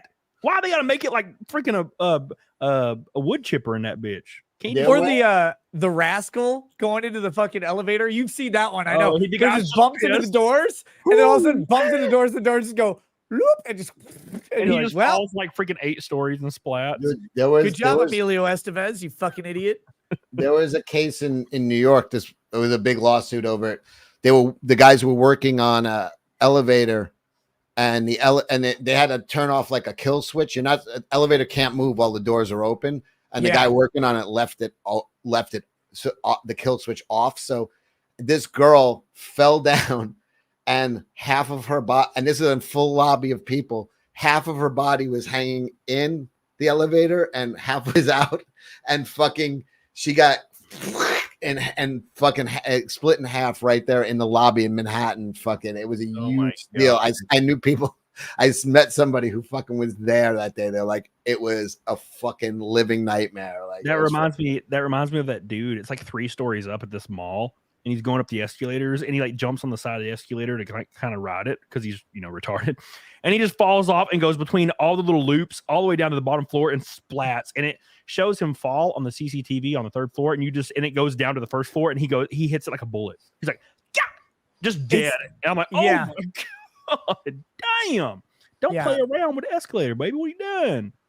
God. They look like a falcon that spotted a mouse in an asshole, just straight to the crater. It's like, how did you, dude? The last thing on their mind, Nick. The last thing on was their the tile floor. Yeah. The last thing that went through their mind was their ass cheeks. Renee Galarza says, the first time I heard about you was through Pippa. After the whole match, I watched you more than FaZe. I gave them a FaZe, indie VTubers only. Renee, I'm glad I retained you. Redneck Man stole you from the base money, and I could not be happier. Thank you for your Orange Boy and always supporting the show. You don't have to do that. Can I ask you a question, Cam? Do you actually like follow any VTubers or listen to them on a regular basis? No. I did watch Pippa a little bit because I thought Pippa was fun. But every now and then I'll click on her stream for like 2 minutes. But I never really watched it too much because it's really high paced, and I'm like old, right? So I can't really take it much. But no, I watch Cottontail a little bit. She's fun. But other than that, not really. Because I saw something that said now virtual girls are now outdrawing real girls. They are. Well, that's because, and it's actually not by much, because there's not like any super huge like real girls that are streaming, right? So all the VTuber girls are streaming, right? That's their entire platform is streaming, and they're not getting huge numbers. I have such a fucking story about this, and it's so funny, and I can't share it. It drives me fucking nuts. I'll be right back. Go ahead. Do you think though it's because VTuber girls in real life are big gals, wide through the hips, roomy? Yeah, I mean Pippa's not. Like Pippa's a small girl. She's a really How do you know? Girl. Because I can't. Well, anyways, but like she's not a fat person, so not all of them are fat, right? So, but yeah, I mean, well, you're playing the odds though. It's you don't get to see. Maybe it's because they just feel more comfortable. But I am now. Cottontail VA could get the dick because I've watched her porn because she's kind of revealed herself anyway. Okay. And she's a really good VTuber. She's fun as fuck, and I would definitely dick her down. She's a little thick, but like in a real good way. Cloth Swiss says, thank you for turning on big dick mode. Yes, I apologize for not having subscriber only mode on. I'm a dumbass, but it's now on. Good luck for everybody out there. Ray Cannot says, I remember seeing a video of the dude riding a scooter trying to lane split and his barefoot gets and his toes get shredded off by a passing car. Or the dude that hangs out the car. He's like hanging out the car skateboarding on the road while holding the door, and then a car comes in the other lane. And like he trips and he goes face first, and the car coming in the other lane hits him right in the face. And it's going the opposite way oncoming train. And he just nuked, boys. Rakin, thank you. I appreciate you, dude. By the way, we are 280 actually from Fight Milk with 3 boys on the panel for the first time in ever. And also, we're almost to the like goal. So I want you to spam that like button, you big old gay asses in the chat. Ovid says there's a hysterical video recently where the woman was facing the wrong way on an elevator, so misses the door open behind her. She pries open the door, wrong door, and falls to her death. The video's great. I like how he puts the video is great at the end of it. God damn, Ovid. Video's fantastic. Love seeing it. Dude, I remember grabbing a dude's backpack in Manhattan just out of instinct. Like there was a fucking city bus wailing like maybe 3 inches from the curb. When those guys are moving, they're flying and they're right on the curb. And this guy was just looking down and he was going across the street and he was going to step right into the fucking path. And like, it actually like brushed him like against his face. I grabbed his phone. I'm like, yo, he's looking at his phone. I'm like, yo. And he looks at me. He's like, and we like looked at each other and he was just like, holy shit. I was like, fucking, yeah. I mean, we all have those moments, but I try not to put myself in situations like that. Little story. The most recent time I felt that was actually Saturday. So we were going out for qualifying, and the car was pretty fast in practice. So I was like, I'm going to put out a blistering lap, right? So I'm flooring it down the front stretch, and it's a tri-oval, so it's shaped like a D. I'm going down the front stretch while turning, and the elevation changes, and the car just gets really light, and I turn completely sideways. And I go into the first turn, looking at the inside wall, and go halfway around the turn like that. And I'm like waiting to just hit something, and I barely somehow corrected and saved it. And I was like, well, that was unexpected. My heart like dropped into my asshole, and I shit. Isn't that kind of why you do it, though? I mean, that for those moments. I don't know about that. No, that was pretty damn scary. Like, you know what I mean? Like, oh, dude, it was. I literally, my heart was. I was like, I posted. By the way, guys, I posted all the footage on my locals. There's also a chat on locals right now that is exclusive to locals, and I'm going to start doing locals only streams a couple days a week. Make sure you follow me on there. Sonia will post the link for everybody. It helps your boy out a lot. Okay, a lot. Locals, get on it, doggone it. Dom says, seeing a guy get run over by a tank, toothpaste tube. Rest in peace. Like in person though, Dom. Oh, I saw that video too. It was in Iraq. A dude it was literally like it was a toothpaste tube. It was like all the fluid went forward. Yeah. I don't like it. I remember when like rotten.com became a thing and Faces of Death when I was a kid. Oh, dude, I couldn't do it. No, I wouldn't. I really didn't go. I didn't go there. You just feel like it's like taking a piece of your soul watching that shit. Like, yeah. Well, okay. So I used to watch them a little bit, like death here, whatever. As long as it wasn't too, because it was always like 144p. It was always really bad quality. It was pixelated. Yeah. You could like now it's like HD. Yeah, dude. But you never could hear anything. The first time I remember it was on Rotten.com or something, and it was that guy that was held hostage by the Taliban, and they cut his head off. And he's screaming while they're cutting. And he screams for like 3 minutes, and it's like the most unbelievable, like noise you'll ever hear. And it changed everything. I never clicked on a video again, and I didn't see shit again until fucking Twitter started throwing it at me. It's like it'd be like random CCTV, like a huge Twitter account with 5 million followers, just shows somebody get shot in the head with a shotgun and their head explodes. And I'm like, whoa, what the fuck are you showing this to me? What were you doing in this situation? I'm like, what the fuck? I don't want to see the dude get his head blown off right now. What are you doing? I'm trying to have a good ass day. Trying to relax. Head exploded. What the fuck? Like, why do you do this to me? It's gross, man. I'll never understand it. I think Nick likes it though. I think Nick likes to watch people get lathed. No, he told me he masturbates to that stuff. Oh, that's fine. Yeah. But if we could all not let him know that, because he told me off air not to ever mention that on air. So that's gonna be on Kiwi Farms immediately. Yeah, gonna be on Kiwi Farms immediately now. That just, That gives him a hard hearing. That gives him a hard on. Oh, someone's getting beheaded. Wait, what's going to be on Kiwi Farms? Nothing. Oh shit! Nothing at all. It's fine. No, Everything. it's stupid. Everything on Kiwi Farms is real. That reminds me of that. Oh my god, what was it I saw recently? Where oh god, it was something real stupid about. It was some dumbass like hate video, and it was talking about how Dick Masterson likes to dress up as a cow and get pegged. And it was on Kiwi Farms. I'm like, I'm sure that's real. Oh, it's so funny.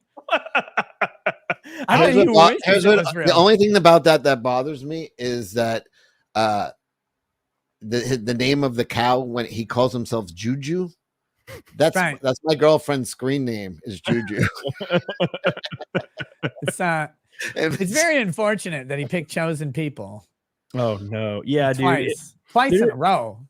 That whole like situation has been so wild to watch, and how everybody went like completely tribal in one direction or the other, and I'm over here like on the sidelines, like I'm not. What are we talking about? The fucking whole Dick and Eric. We should probably. Well, you know what side I'm on that. Yeah, and people know what side I'm on. What people need to understand is a couple things. I just said we shouldn't talk about this, but let me talk about it very quickly. Like, look, I don't care who people like or what people are like. Why are you defending? I'm like, I'm not defending Dick and certainly not Vito. I would defend Dick before I defend Vito. Dick has been my friend for a very long time. Vito, you know, he's made his bed a lot of times. I've called him a giant piece of shit multiple times for it. So that being said, though, I'm not defending, like, I don't care if you like them or not. I'm explaining why people are like, why don't you turn your back on whatever? It's like, well, because here's my perspective. I know this person doesn't seem his style, and I haven't seen the evidence to back it up. If I see the evidence to back it up, I might change my tune. I don't know. We'll see if that ever happens. I don't think it happens, so I don't think it will. On the one specific thing, which is the contacting the businesses, I think this is all just a dumb fucking circle jerk. However, my take is, yeah, he probably did it because he likes causing trouble, and he admits he likes causing trouble, and he likes doing it because he likes fucking. He literally admitted, like, I like doing it to fuck with people. So I think, you know, like I said, you're his friend, so you are more inclined to take his word if he told you so. But I'm just an outsider, and I'm like, I think he's full of shit. Right, and that was actually, thank you. It's exactly my follow-up was, again, I have said multiple times, and people, like, I know people don't see everything I say or whatever. I 100% see why people have connected the dots in this way, and I don't think the conclusion is unreasonable. I don't think it at all. So, like, I'm not, like, people are just people want blood, though. I'm not mad at you either. No, I know. I'm like, yeah, I get where you're coming from. Like, I see your point of view. It's like, yeah, it's funny because all of us creators will talk about it, and people are like, oh, they hate whatever. It's like, no, we don't actually, like, we understand how this game works because we've all been through this 100 times. Like, you on the internet at all, this is going to happen. If you're in any community, this is going to happen. It doesn't matter between creators. But like, for me, it's like, I have this thing. I don't care what y'all think. Like, go ahead. Like, think whatever. And we'll see if the chips ever fall. But yeah, I prefer to, like, move on from it because it's other people's drama and we've all been embroiled in it way too fucking long. Yeah, it's like, I have like two codes in my life, and it's don't fuck with someone else's money and don't be a snitch. And as far as I'm concerned, that guy has done both of those things, so I got no use for him. Yeah, like, I'm gonna tell the cops that you're a prostitute and fuck with your money. Snitching and fucking with it. And the only reason I know is because I've got the Venmos to you, Cecil. And they all say, yeah, I do. That it's like $30 at a time, and it just says butt sex to Cecil. That's all it says. That's my entire Venmo history. He's got you. No, wait, $30 is $30. I know. That's what you said back then too. Yeah, I don't know. It gets real silly because if it's like this weird things, you don't even have to pick a side, but you have, if you, the audience determines what side you're on based on what you say and who you condemn or don't condemn. And I get what you're saying. Yeah, it's when it really comes down to it, it's not. I'm not Eric July's White Knight. He doesn't need me to defend No, he him. only takes Black Knights, Cecil. You know Oh, that. sorry about that. But Not he doesn't, he's never asked me to defend him, nor does he actually need me to. So yeah, I'm going to actually meet Dick Masterson this week. I'll be cordial and fine with him. Like it's not, but I am, I think what I think. That's all. Yeah. No. Of course. And that's fine. Yeah, exactly. Barry Oh, Law God. says have Beardo on, and Mandy says, "Did you see the animals hit by trains video?" I don't like I don't like animals. getting anything hit. with kids or animals. I can't handle. I agree. Yeah. It's just Adults not- is like we're all got to die of something. Yeah. Be it a elevator chopping us in half or a tank treads running us over and squeezing us like a tube of toothpaste. Ooh, We yeah. all have to die Yeah, of someone. That was Or fucking something. gross, man. Oh, God, yeah. I don't like it. I don't like it at all. But yeah, back to that point. It's same thing with me and Pippa. Is everybody assumed me and Pippa like violently hated each other, but we talked to each other in DMs and like whatever. Now, and we were totally cool. The issue is though that Pippa, like we haven't really talked since then, and Pippa has all these other creators that are in her spectrum and all these viewers and everybody that's telling her every day, fuck that guy. And she probably gets to the point where she's like, yeah, fuck that guy, because that's how that works, right? Like, so just how that works. Nothing wrong with it. Speaking of nothing wrong with it, 250 till fight milk. You bitches. We're almost Can I there. ask you a question, guys? You Yeah. guys might be more up on this. Now, Ooh. Jeremy Griffin in the chat says, I block all of those smush and death videos in Twitter. Yeah, that's one thing. You should block them because it really does fucking affect your fucking mind to watch somebody just die and then you go on with your day like nothing Yeah. happened. But are they really removing the block button from Twitter? They were Elon Musk was talking about it, but I kind of like that it's there because I don't use it often. It's actually quite rare when I do use it, but when I do use it, it's because people are like spamming my address and saying they're going to come cut. No, my you hair. have obsessive also. You have obsessive people. And the thing is with obsessive people is they're looking for any interaction. And as soon as they cut off interaction, they literally will go on to the next person that quickly. Like as soon as interaction is not a possibility, they will move on. Oh, that's cute. See, so that's usually true. It's Yeah. Usually, but I mean, when you get the turbo spurg, like okay, the guy who's like, not only did you fuck my mom, but you made me watch and you fucked me too. And it's like I don't remember doing any of that, but okay, like that, like you will find. I have found a couple that it's like you can never interact, you can never do anything, and they will. It's every day. Dude, I had a guy come after me for forever, like for a year until I found out like his identity.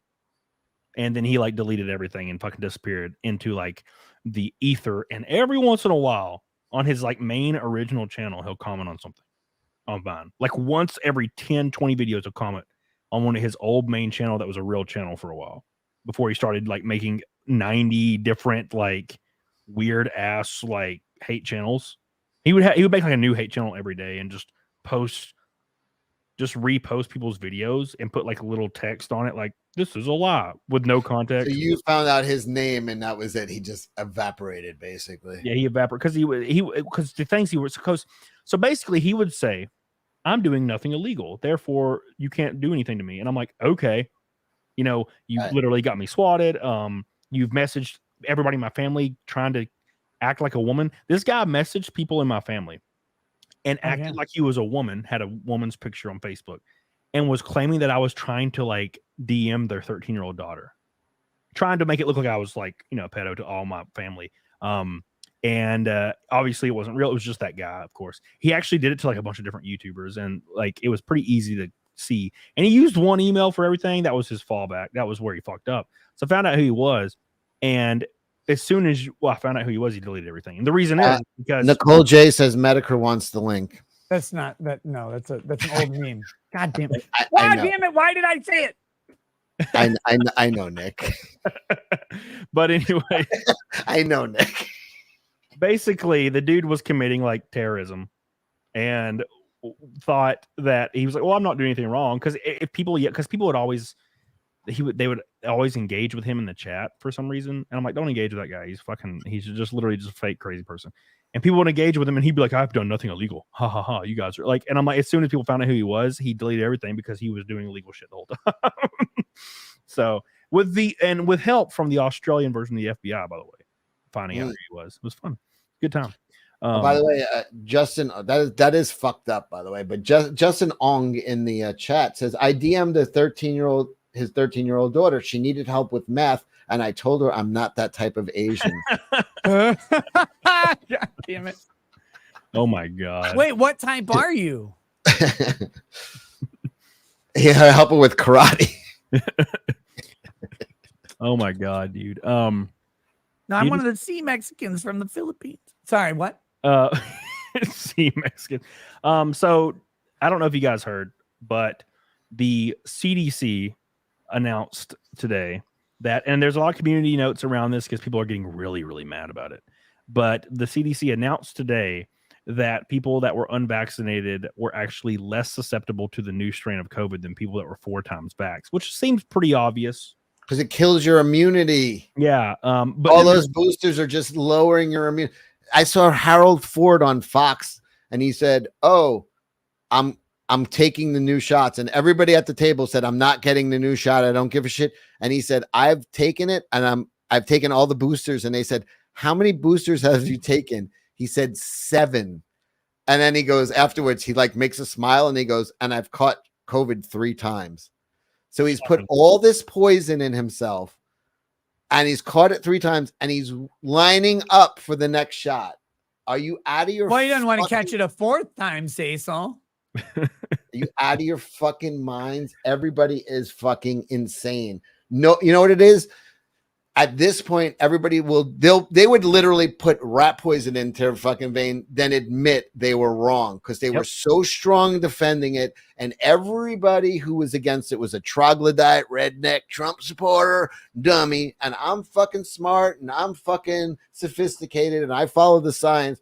And you were wrong. And they have to accept that they were wrong and they were fucking hoodwinked, fooled, sold a fucking line of goods. And they fucking cannot ever admit that the people they think are beneath them were right, and they will literally put rat poison in their veins in defiance to be like, nope, you guys were still wrong. I'll fucking put anything than admit I was wrong. People fucking got fucking teenagers dropping dead all over the place, all over the healthiest kids in the world, fucking athletes. Oh, no. I cannot admit I'm wrong because that would mean the people I think are dumb were right. So they'll die. It's a cult. Well, they gaslight and they say, oh, well, I was right at the time, but science changes and now I'm right again. Yeah, science. You were never right. I was always right because science changed. That's what happened. That's what they do. That's the justification. Or the science actually changed now. I had a few people in my life that are as hardcore liberal leftist as you'll ever fucking meet say to me, and they know where I'm coming from. I think the vaccines are fucked up. I think they have admitted, and I was like, holy! I almost like fainted.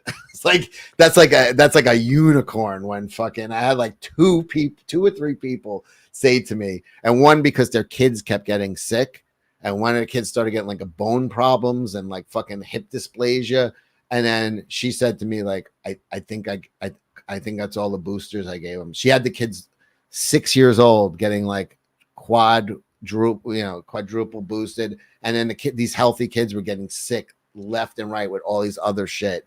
And they said to me, like, I think it was the fucking vaccines.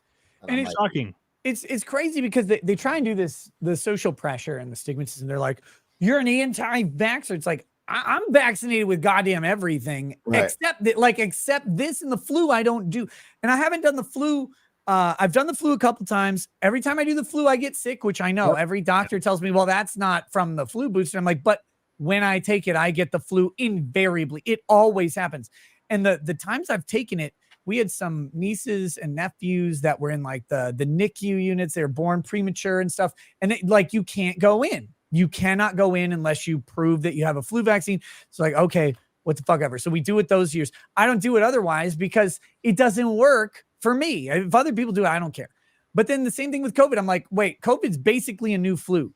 Like that's what all the data is saying. This thing's going to be around forever. It's going to get less virulent and less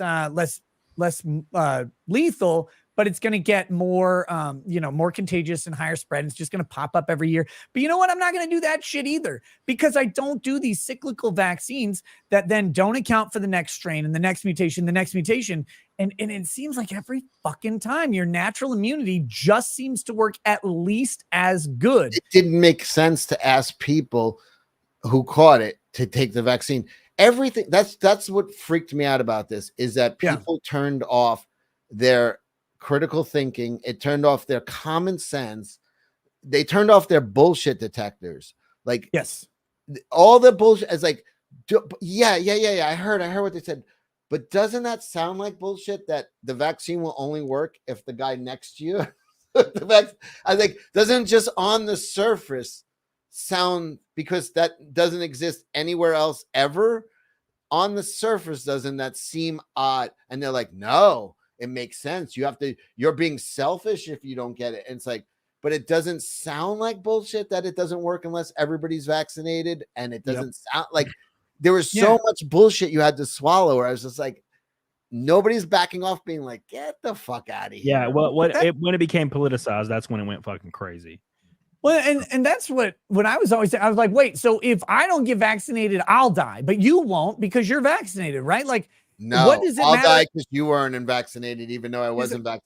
So then why get vaccinated? What the fuck are you? Yeah, when you bring that up, they goalpost it. Sense here, and it'd be like, but the TV told me this. A lot of people who are very intelligent people, they're used to delegating things to people. Like, you take care of this, you take care of this. And as far as their information on the world, they delegate it to the television. And they're like, CNN said this, and that's who I delegate this to. And fucking whatever, fucking Anderson Cooper or Maddow told me to get it. And they're fine. I'm a Democrat. They are too. And they told me, and that's it. That's all they needed to. They don't even fucking know half the shit going on in the world, because they just delegate it to propagandists. And they just, and I'm looking at people with twice the IQ as me, and they're just fucking lining up to get poison shot into them. I'm like, but doesn't your common sense bullshit detector going off right now? I'm like, they have to prove their loyalty to the party. Like, that's the whole point, is somehow it became politicized. And now, after all is said and done, either they say, to this day, they still use talking points from 2020 of May, or B, they say, well, Trump started the vaccine thing. So they're like, well, it was actually Trump. It was actually Trump's fault. So, that one of them said that to me recently. Well, you know, when you really boil it down, this was on Trump. Exactly. And that was and that happened like last week. It was the first time someone said that to me. I said, you know what? Fair enough. But you still went for it. And I support Trump, and I didn't. You follow orders, man, motherfucker. Yeah. The only boosters, like so said in the chat, the only boosters Nick wants is from me. Someone in the chat said, is twice Cecil's IQ really that high, though? God damn. Buru Berry says, I work in healthcare and had mandatory jabs. Now I have permanent heart arrhythmia triggered 4 days after the booster. Shocking. Because let's be fair. And when people say this, they call you, it's so weird to me that people call you a conspiracy theorist when you say this. It's craziest shit in the world, because they think government's corrupt unless it has to do with something government. For example, like, I'm like, you do realize that almost every politician has, large positions in Moderna and Pfizer stocks. Therefore, it pays a lot for them to push it in their respectable states, or, in the House or whatever. And they're like, you're just a conspiracy theorist. I'm like, this is public knowledge. You can see how many shares they have in everything. They all had giant holdings in it, and was pushing for mandatory jabs from OSHA in all fields of work. And they got it in the military and healthcare. They made billions of dollars. You know where they didn't get it? The fucking the postal service too. The postal service was like, we'll stop.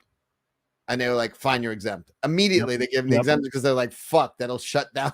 Yep. And it was Congress. Congress was Congress and their and by the way, Congress and their families are exempt. And then did you guys see the thing where I think it was Pfizer was talking about their shipment to the international vaccine, but to the Pfizer international employees, they shipped a special and different vaccine than they shipped to everybody else. Shocking. It's like it was placebo.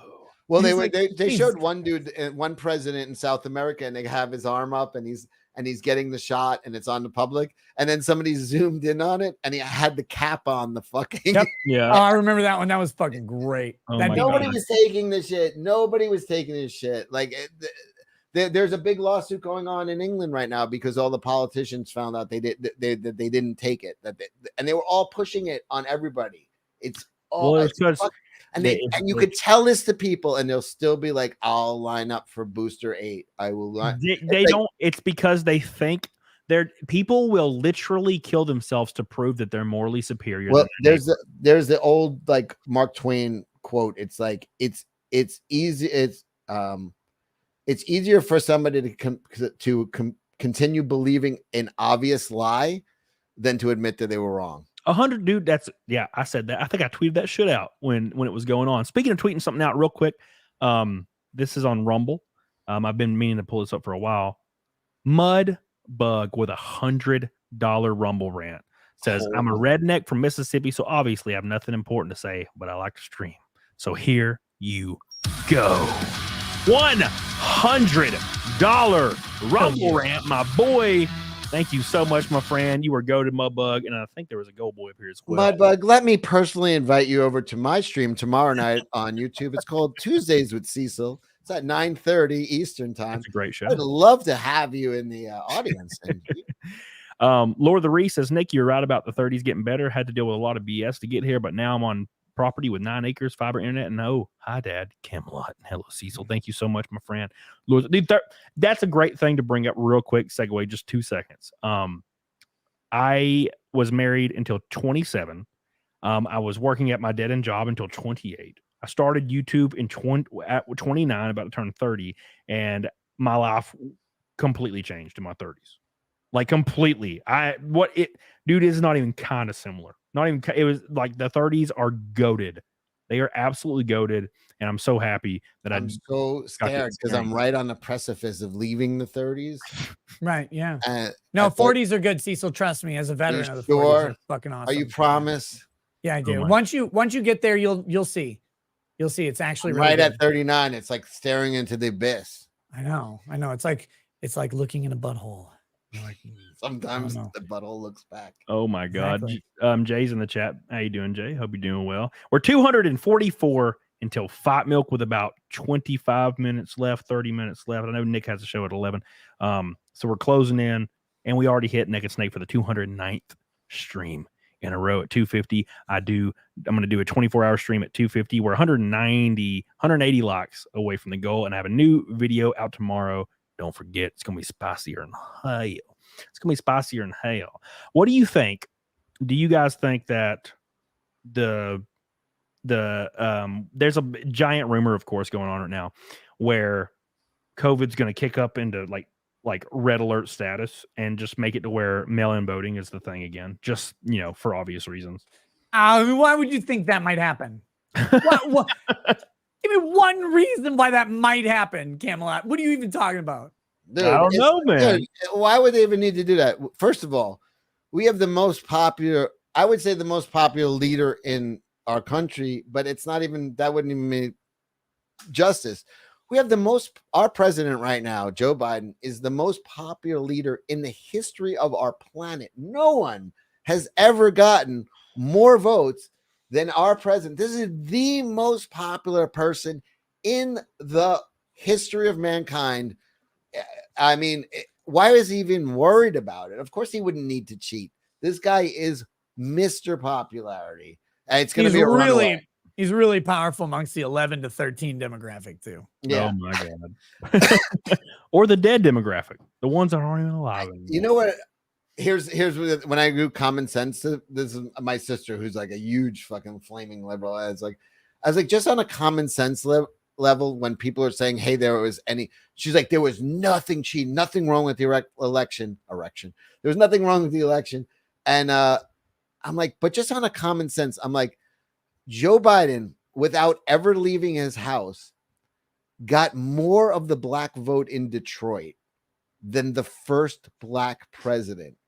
I'm like, let me explain. I'm like, Joe Biden got more a geriatric fucking white man who eulogized the KKK member got more of the black vote in Detroit then the first black president. Just on its surface, does that sound odd? And she's like, it doesn't sound odd at all, and here's why. And it's like they're so committed, they cannot admit to. I'm like, at that point, you don't even argue. You're just like, Dude, the best thing, Cecil, best thing. And I have to reiterate that I'm way more centric than anything, but it is fun to mess with people that are like really tribal, and that's obviously easily people on the left. They're easy to troll. I mean, look at Lofty, so easy. So the easiest thing you could do is pick somebody like that and say, hey, do you think voter ID laws should be a thing? And they're going to say no. And you're going to ask them why.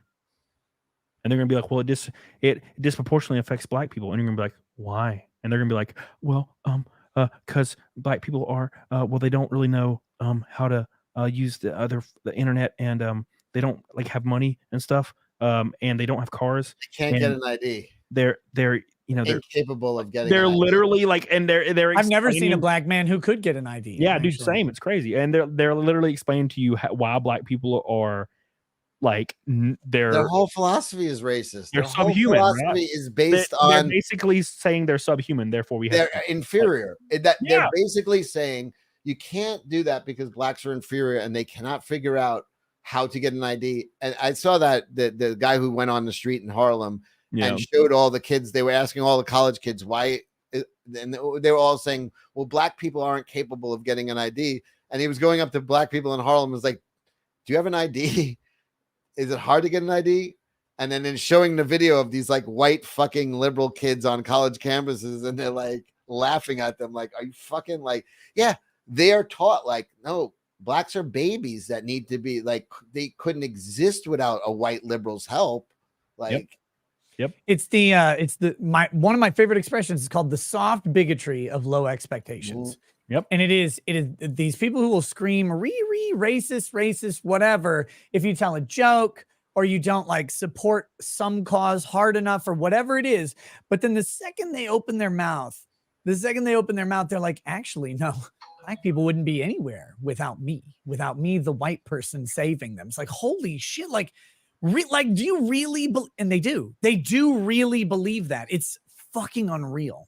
Yeah, they're like more. You haven't met a fucking racist until you've met a New York liberal. Like they are like their fucking baseline is so. I have to save these fucking savages from themselves. Like they're so. I'm like, it's like, do you understand how fucking racist your thought process is? It's like they're babies who couldn't. Oh, yes, he stabbed that girl to death on the subway, but he didn't know what he was doing. He's basically a fucking savage. Like, like what? Like they just degrade them, and their explanation is like, wait, you're the progressive here? Like, I give them no fucking like agency at all. They're too dumb to be held accountable for anything. And well, it's like Shadefire in the chat brings up a good point. It says, so long as they make the ID free of charge, I see no problem with it. Just won't support another avenue to give the government more money. If it's free, no worries though. Correct. No, I agree with that. But the issue is why is there an issue if it does cost something for black Americans? Why is there an issue there? No, there's free fucking. You get free ID everywhere. Yeah. That's the issue. Yeah. The thing is, first of all, I think if the government's gonna make me get a goddamn identification card at all, it should be on the government. It shouldn't be on me. Agreed. But second of all, like there's no issue with paying it's $12 for the ID typically or something like that. And almost every state that has an identification payment, has an option for like you can't afford it or whatever.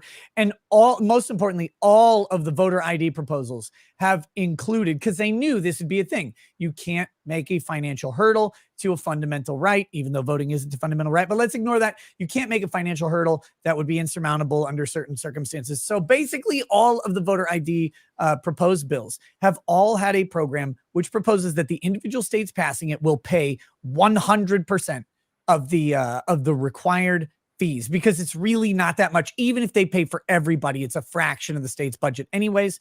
They all do that, and they are all still found unconstitutional because let's be very clear on this. Well, even if you buy it for them, they're too retarded to get to the DMV. No, they're right. That's the other thing. They don't know how to get there. Like Yeah. literally, kids in that video were saying they don't know how to get there and they don't know where it is. And the person, like- and the guy who said, "Do you know where the local DMV is?" And he's like 125th Street. Like, Well, of course, you the know how black to people get can find the there. DMV. They can find their drug dealers, and they're much more inconspicuous. Thank you. Exactly. Thank See? you, Great Nick, point. for making that. My so God. clear. Oh my God. Oh, Drunk 3PO says, I love Cam and Cecil. Thank Yeah, you. well, okay. Appreciate I love Drunk 3PO too. By the way, he said I like Nick before, but I love Cam and Cecil. Good. Thank you, Drunk. You're based. Eric Linegar says, Cecil's doing an impression of Biden about Biden. Mandy, care of Vicky's. I'm supposed to see a cardiologist last year, but they refused to give me an appointment. Caravicious, by the way. Caravicious says Cravicious. they refused to give me an appointment because I never got booster shots. Guess I'll just die.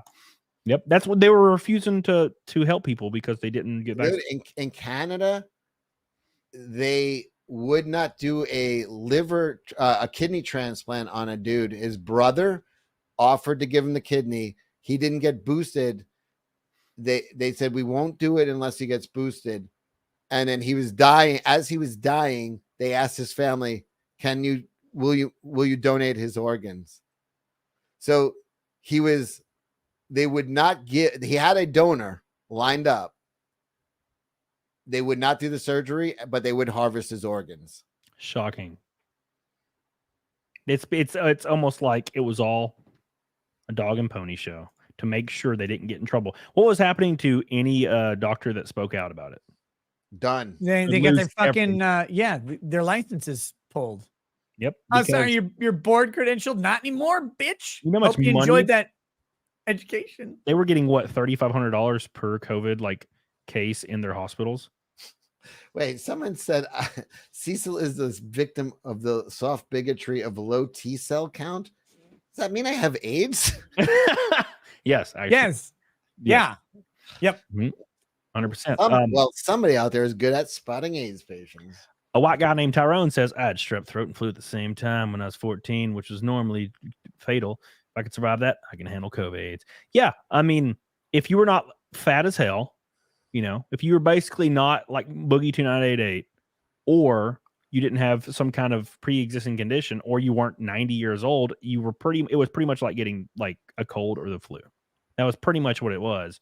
And people were, dude, I remember, I don't know if you guys remember this shit. It's funny. It would be funny to watch like old footage of news stations. They had a COVID death counter, like always, like on the side of the screen. It was like counting down 2 million. Well, during the Bush presidency, they literally had a soldier death count. And then once Obama took over, it stopped. And the thing is, more people died in Iraq during the Obama administration, during the Bush years. So they were doing soldiers' deaths. Oh my God, every soldier's death was on Bush. I don't disagree with that, by the way, but I'm just saying how biased the news is that one fucking party's president, they had a death count going for the soldiers killed. Then the right party comes in who has a higher death count than the fucking wrong party, and the death count goes away. Oh yeah, it's been there for a long time, Steve. People really just aren't curious about it anymore. You know what's funny to me? Speaking of like media companies being biased, they're starting to start up the whole like Trump is morally like corrupt thing, like on all these media. How you can do that against Joe Biden? Dude, and they always make him just look better. They're like, oh, Trump was caught saying that the only good whore is the one that lets you dump loads in her, and I'm like, that's base, that's fucking awesome. And they're like, oh, he's evil, and I'm like, that's cool. Dumping loads and bitches is cool. What are you're making him look cool? What the fuck are you doing? He likes hookers. They didn't under somebody at the DNC because this is his fourth arrest, the one in Atlanta, right? Or in Georgia. Yeah. Now somebody at the DNC, because when he got arrested in New York, they were going like, we're going to release the mug shots, and the DNC was like, do not do that. He is going to capitalize on this shit. But in Atlanta, they did, and I guess the DNC was not able to get they do not understand. Well, here's the thing: each indictment they got was the fourth, not indictment, but this is the fourth arrest. Each time they thought this is the one that's going to kill him. He's Jason. They keep trying to fucking kill him. He keeps getting up, and they're like, all right, fuck it. We didn't release the mugshots on those. Let's try it. Maybe the mugshot is the thing that will kill him. You know what I mean? And it's like, Yeah. they don't understand. They're so detached from America that they don't understand how much we love since the beginning of the country, the underdog. We were the underdog. We love the outlaw. We love Bonnie and Clyde and fucking and Billy the Kid and fucking Jesse James. And the outlaw is our hero. The fucking, and you put that man as a mugshot and he is going to be a fucking folk hero. You don't understand. You're so out of the loop of fucking what, how Americans think and how we are fucking programmed, because they live in Washington, New York, and fucking LA, and they don't fucking understand the rest of the country or what it means to be tread upon and put upon and be fucking crushed by the system. And they see it happening to him, and they're making a billionaire into a fucking folk hero. It is unbelievable the misstep that they're doing right with this shit. The thing that scares me about that, CECIL, is it seems so obvious to me that it almost seems like they're trying to install him, and it scares me. I'm like, what if this is 4D chess and they're just trying to get him? No, they're not trying to. It's scary to me. Armor Guard says I still haven't caught the CVID, not even once. I had it once, and I never got vaccinated, so that was the last one I had it. Armor Guard, but my friend has been double vaxxed because the company made them get double vaxxed, and then immediately pulled the policy the day they got vaxxed because everybody was threatening to quit, which was hilarious. So they got vaxxed, unfortunately, and they've had COVID like 4 times now. Unfortunately, Armor Guard, love you, appreciate you, professional Piercer. How you doing, baby? I've been missing my bubbly. Says it's COVID fake. No, I don't think so. It's just I mean, COVID happens. Yeah, no, it's real. But I mean, and some people it's been exaggerated and politicized and monetized and every other tized, but it's is it an actual virus? Yeah. If you look at it's the Gino Bisconti, a friend of mine, he's a comedian. He calls it COVID is the flu with a better press agent. Yeah. So there's actual numbers behind this, and the deaths with COVID or antibodies from COVID was in the couple of millions. The deaths without like comorbidities or death because of COVID was like 16,000 in the entire country. So right. It was very low as a primary cause. That came out the other day. They had the study, and it's like, yeah, actually the with COVID as the primary cause is much, much lower than they talked about. But what people have to understand is, like, this isn't wild, crazy conspiracy stuff. You don't have to go so far along. COVID's a fake thing or blah, blah, blah. No, it is very simple. COVID became a mechanism to transfer money to people for a political agenda. And also make forced emergency mail-in voting. Emergency mail-in voting and other emergency powers, like the COVID emergency in Minnesota ended this year. It ended September 1st. The COVID emergency in Minnesota ended September 1st of 2023. Like, when was the last time you even heard of COVID deaths as a used to be daily repeated stats a couple years ago. Yeah. Now you never hear about this shit. And the emergency order just ended because all of these governors had so much power under the emergency orders to do whatever and to really implement tons of agendas. No one had to pay federal student loans for years, right? Like, under the COVID emergency orders. Why do you think they kept it? It was really popular once Trump was out of office to keep that going and to have people not paying their student loans, and they could say, look at this, blah, blah, blah. You don't have to pay your student loans. It's really popular. Holy shit. Oh, shit. We got to find out. Sorry. That was a lot of money. I didn't mean to interrupt you. I was a legit holy shit. We're so close to not having to do it. But final point, and then I'll go get my milk, I guess. The final point on that is really simple. It's what you said, Camelot. If you labeled it a COVID death, you got money from the government. Period. It didn't matter what other reason there might have been. It didn't matter comorbidities. It didn't matter if COVID was a primary cause or not, because at the end of the day, it was a transfer of money into people. And the whole purpose was this ulterior thing that had nothing to do with the virus. But the virus is still real. People got it. I got COVID. It actually, for me, it sucked, man. It was like a week. I was in bed. I felt like I got run over by a fucking car. I woke up and I was like, am I bruised? And I just lay there. Next Lady Raggeds, who also had it, were just miserable for a fucking week. Our kids, they got, a couple of them got COVID and they're like, and then they were fine. That was it. Yep. But us, it was rough. But once we got it and once we were done with it, we never got it again and everything's been great. And it's like, okay, so yeah, it happens, but what it was used for was something unrelated entirely It to was medicine. used for a million things. It was used to fuck with the election. It was used to give governors powers.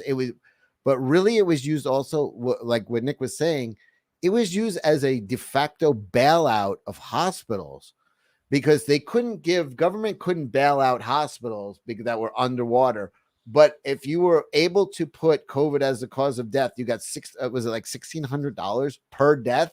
So every death in every hospital was a COVID death for fucking months and months. It was a de facto bailout of hospitals. It erased their debt. Basically, they got millions and millions infused into hospitals, bailout, cleared their fucking balance sheet.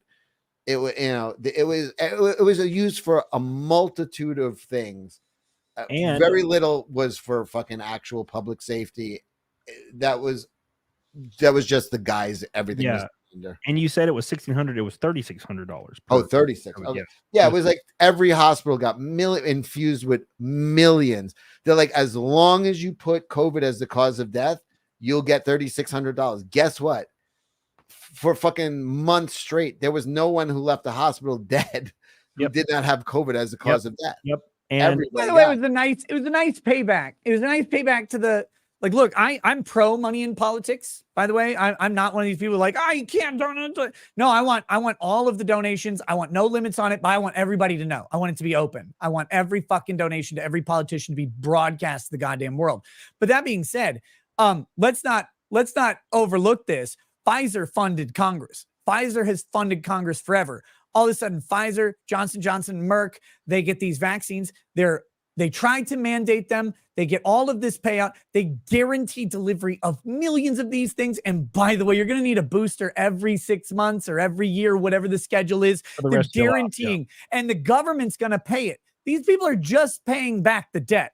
They're just paying back the debt to the companies that keep them in office. And like, we can't overlook that. That's a real thing. And again, this coming from someone, I am so pro money in Congress. It's embarrassing. I want the fucking labels on their jackets like a NASCAR driver who's retarded. I want them to stumble up there like Fetterman, be like, yeah, the Merck, we're opening a meeting. The lump in my head is telling me. Like, I want that to be a thing. I want AOC's lip implants to have the fucking branding on them.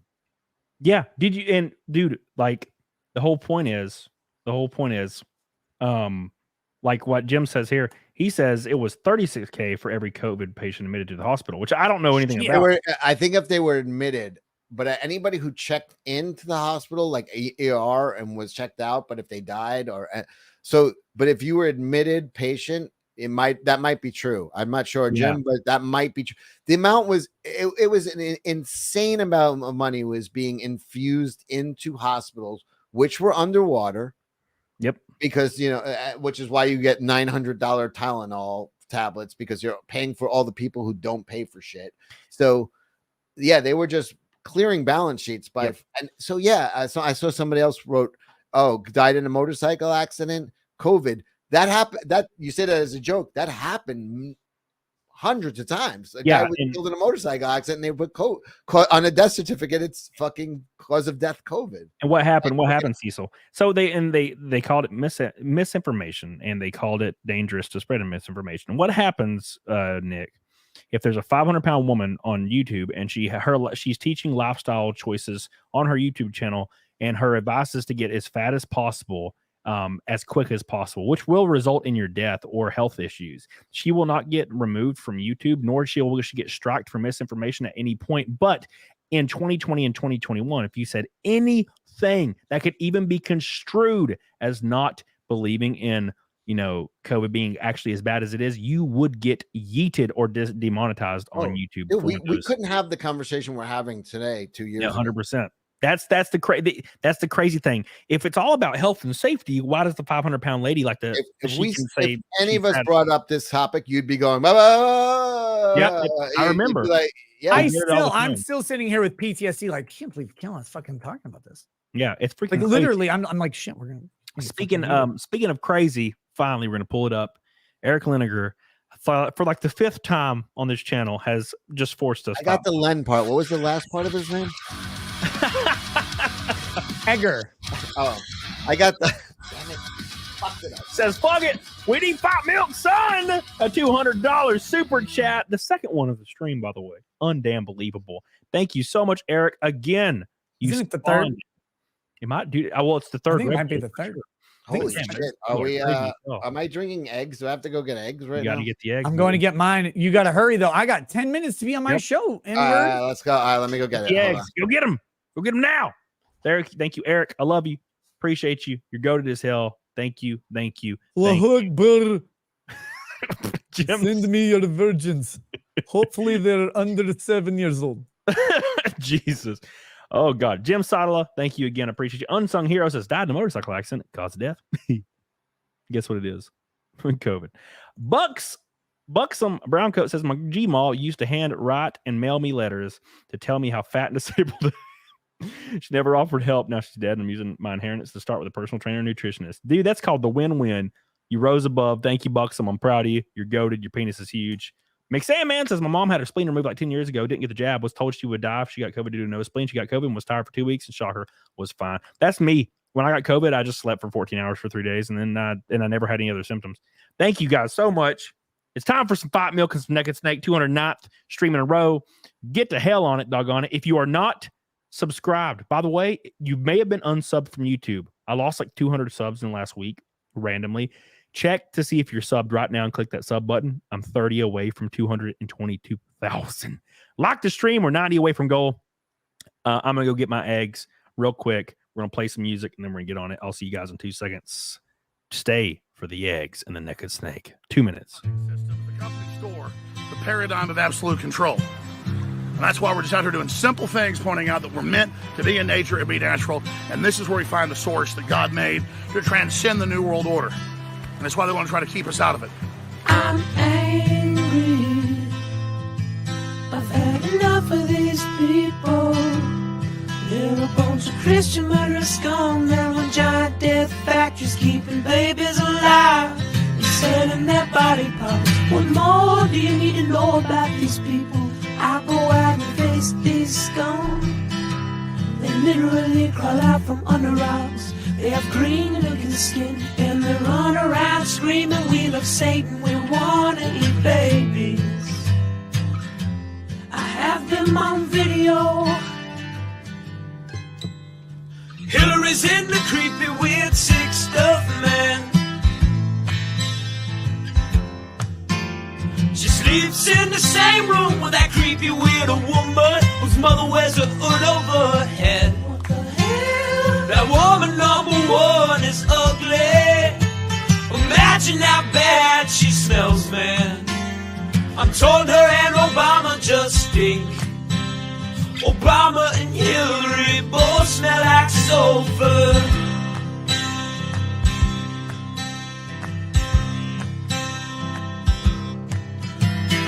Literal vampire pot and the goblins are hobbling round coming after us. My spirit gets close to that evil and I feel it go.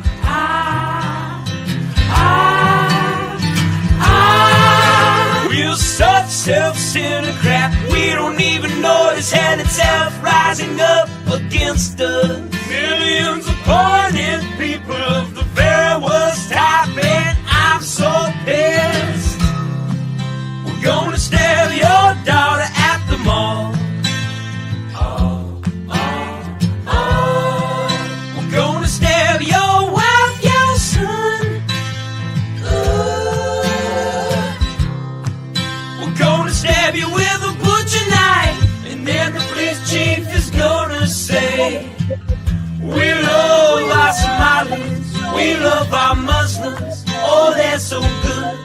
Oh, they're so sweet.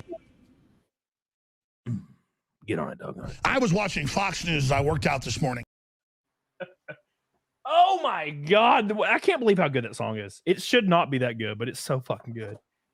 All right, boys. I'm just going to go ahead and pour this because it makes me free. Look at me. I'm back. We were successful.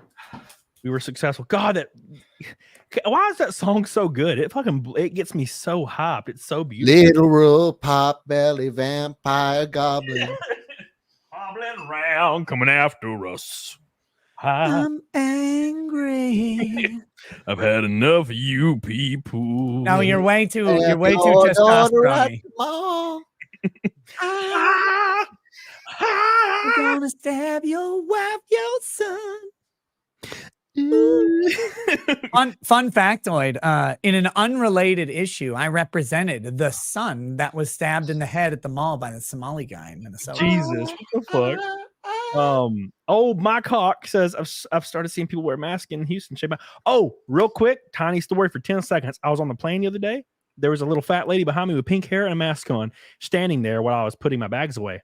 And she was real little, but fat as fuck. And I was like, hey, do you want me to get your bag? And I'll put it up there. And she looked at me and looked down at the floor and just went, and I was like, you want me to move this for you? And I'll put your bag up here. Cause and I'll put my bag beside it. And she was like, You're trying to kill me. And I was like, okay, fuck it. And I just turned around and walked away. I was like, what the fuck's wrong with you? Crazy. Dermy, I need a 3-way fat shame. You fat as hell, Dermy. I'm sick of you. Fucking pig. You make me sick.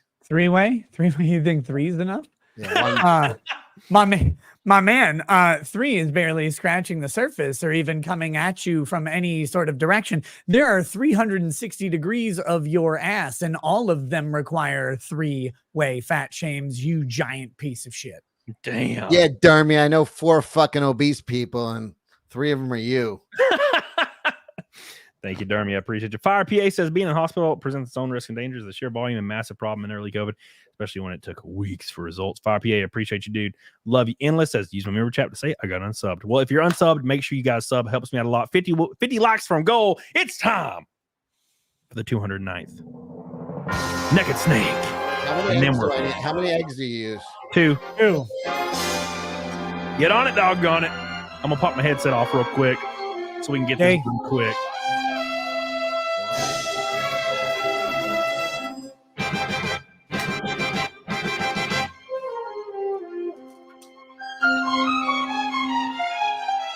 Is it cheating if I whip it with a fork? Yes. Oh, gross. Oh, you don't want to do that, though. It's better to slurp it down like a hot load. Don't do it. Thanks. Because every time I've ever done this, I've only had egg whites in the carton. Oh, that's way worse. I know. You ready for this, Nick? I'm always ready. Please, are you getting naked? Oh. I'm searching on 209 in a row, boys. We're gonna do the first verse. I can't pull my hat over without revealing my beautiful face in public. Hold on. Here we go, boys. But you're so supreme.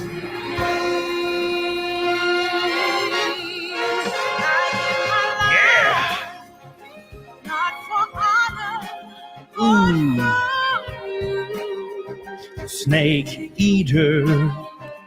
In my time, there be nobody else. Right, it's the way I fly to you. Please, will you be fat and less in shape, please? Still in a dream, snake eater. You ready? You ready, Cecil? Come on. You gotta bounce your titties.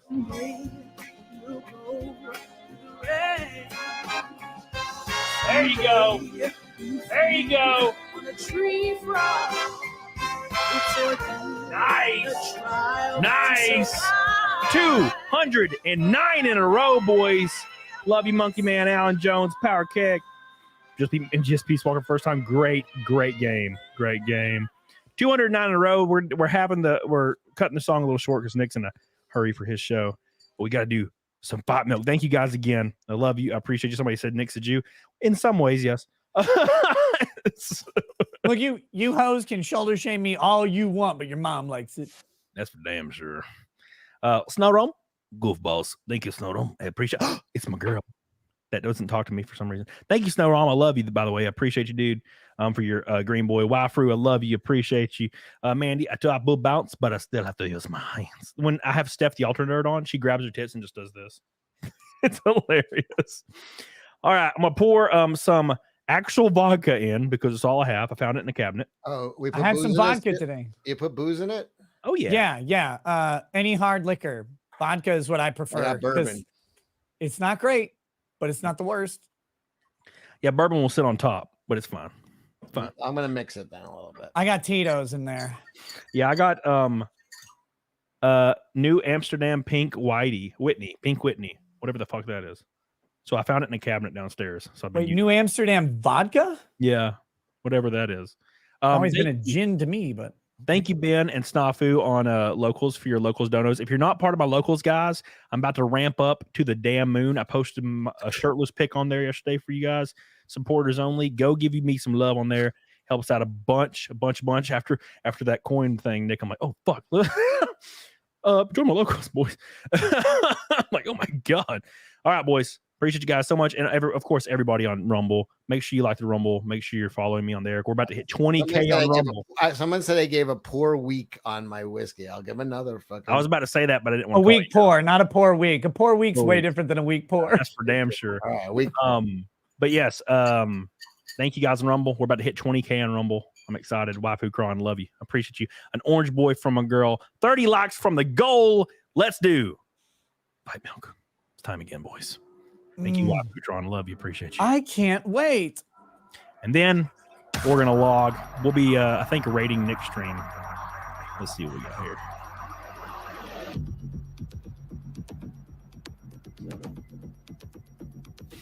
Captain, have fun. You're giving me good advice. Acting like I'm gonna follow it. I'm a lazy, skinny piece of shit, and I'm happy being that way. Yes, we'll be rating Nick's channel with 1,500 people. Like the show, boys. We're doing Fight Milk 3-way. Get the hell on it, doggone it. We all got it right here. Don't do it. Yeah, stop. Cecil, stop. No, stop.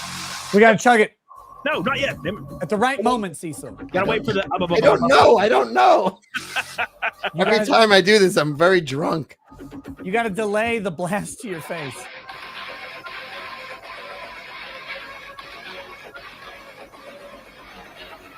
Four bars away. Here we go. Fight Milk for the boys. Get on it, doggone it.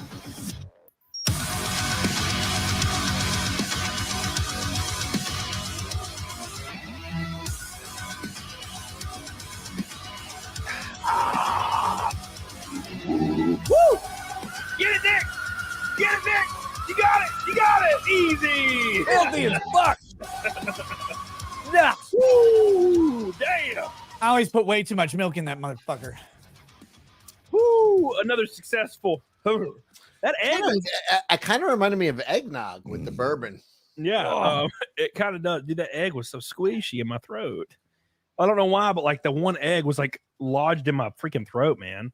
Thank you, Susie. I appreciate you. Oh, every time my body's like, "You're gonna throw up now." It's like I don't actually need to, but it tells you like you should just go throw up. And I'm like, I get those goosebumps. Mandy in the chat, enjoy your diarrhea. Yeah, dude.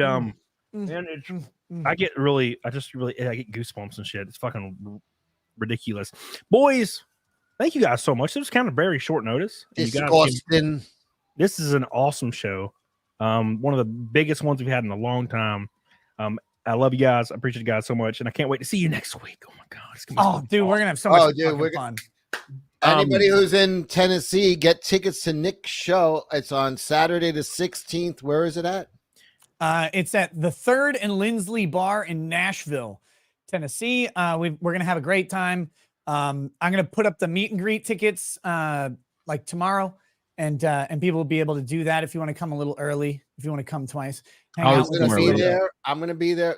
I'm not gonna be on stage, but Nick, Cam, and Dick Masterson is gonna be there. But I'm gonna be there, and maybe Ethan Van Sciver might be in the audience as well. So this is gonna be a big fucking meetup. He's a maybe. He contacted me yesterday, said he's maybe going to be there. So if you are in the Tennessee area, come to fucking Tennessee. This is gonna be a fucking party, man. The Eventbrite link is in the chat right now, guys. Also, Andrew Branca will be there. He has promised me Love that he that will man. be sans tie. Hell I think he'll be on the stage with us as well. Kurt on Civil Law will be there as well. And you know, you never know who else might show up. So come hang out. Look, most important thing, guys, come have some drinks, have some laughs. We can all step back from the internet drama and bullshittery. It's a comedy show. It's very chill. You can come say hi to whoever you want. You can tell whoever you want that that they're a piece of shit or whatever, and we'll all just laugh and have a good time. It'll be great. So come hang out. Lady Rackets will be there. Don't tell her I said that. She'll be there, and you can meet her. She's all, you know, obviously my better. Well, she's not quite half. She's kind of little. But no, she's your better. She's your better half. For Dude, sure. I'm gonna. Oh, that's true. Did I send you that picture I took of you guys? Well, it was like candid. No. I'll send it to you. It's fucking hilarious. It's very weird to like capture the moment. It's funny. Perfect. Now that I plugged Nick, I hope it didn't hurt much, but it didn't. But I'm gonna plug it. I'm trying something this year. I'm gonna try. So everybody here, please go sub my channel, which is Cecil Says on YouTube. Yes. I'm going to try this year. Everybody should be following this man, not on social media, but in real life, into alleys, you know, where he drives. I'm lonely. I could use the companionship, to be honest. A good strangling here and there would be fun. I enjoy the human contact. Cecil's link is in the chat right now, posted by Sonia. Thank you, Sonia. Real quick again, Billy Hatcher, Trent Westbrook, Matthew Fauchen with 3 red boys. Thank you so much, my man. You crazy as hell. Kitty Stalker, of course, as well. Unbelievable. And Eric Liniger. Wow, what in the absolute hell. I appreciate you guys Eric, so much. Eric, live what? Live what? Amazing, man. Thank you. Hey, Cody, I met you at the race. Where can I send some of my vids and pics? Send them to my Twitter or just email them to my email on my channel. Thank you, lover of all souls. Sorry. Met you at the race. Where I didn't hear the first part. I just thought, we're gonna send you my vids and pics. I'm like, well, damn. Yes. Thank you so much, lover of all souls. I appreciate you. Nice meeting you. I'll see you guys tomorrow in a video, Wednesday in a show. I don't know who I have on yet, but I'll let you guys know. I have a schedule, but I totally forgot. Get on it, doggone it. We're gonna raid Nick's channel right now. Appreciate you guys. Love you. Peace.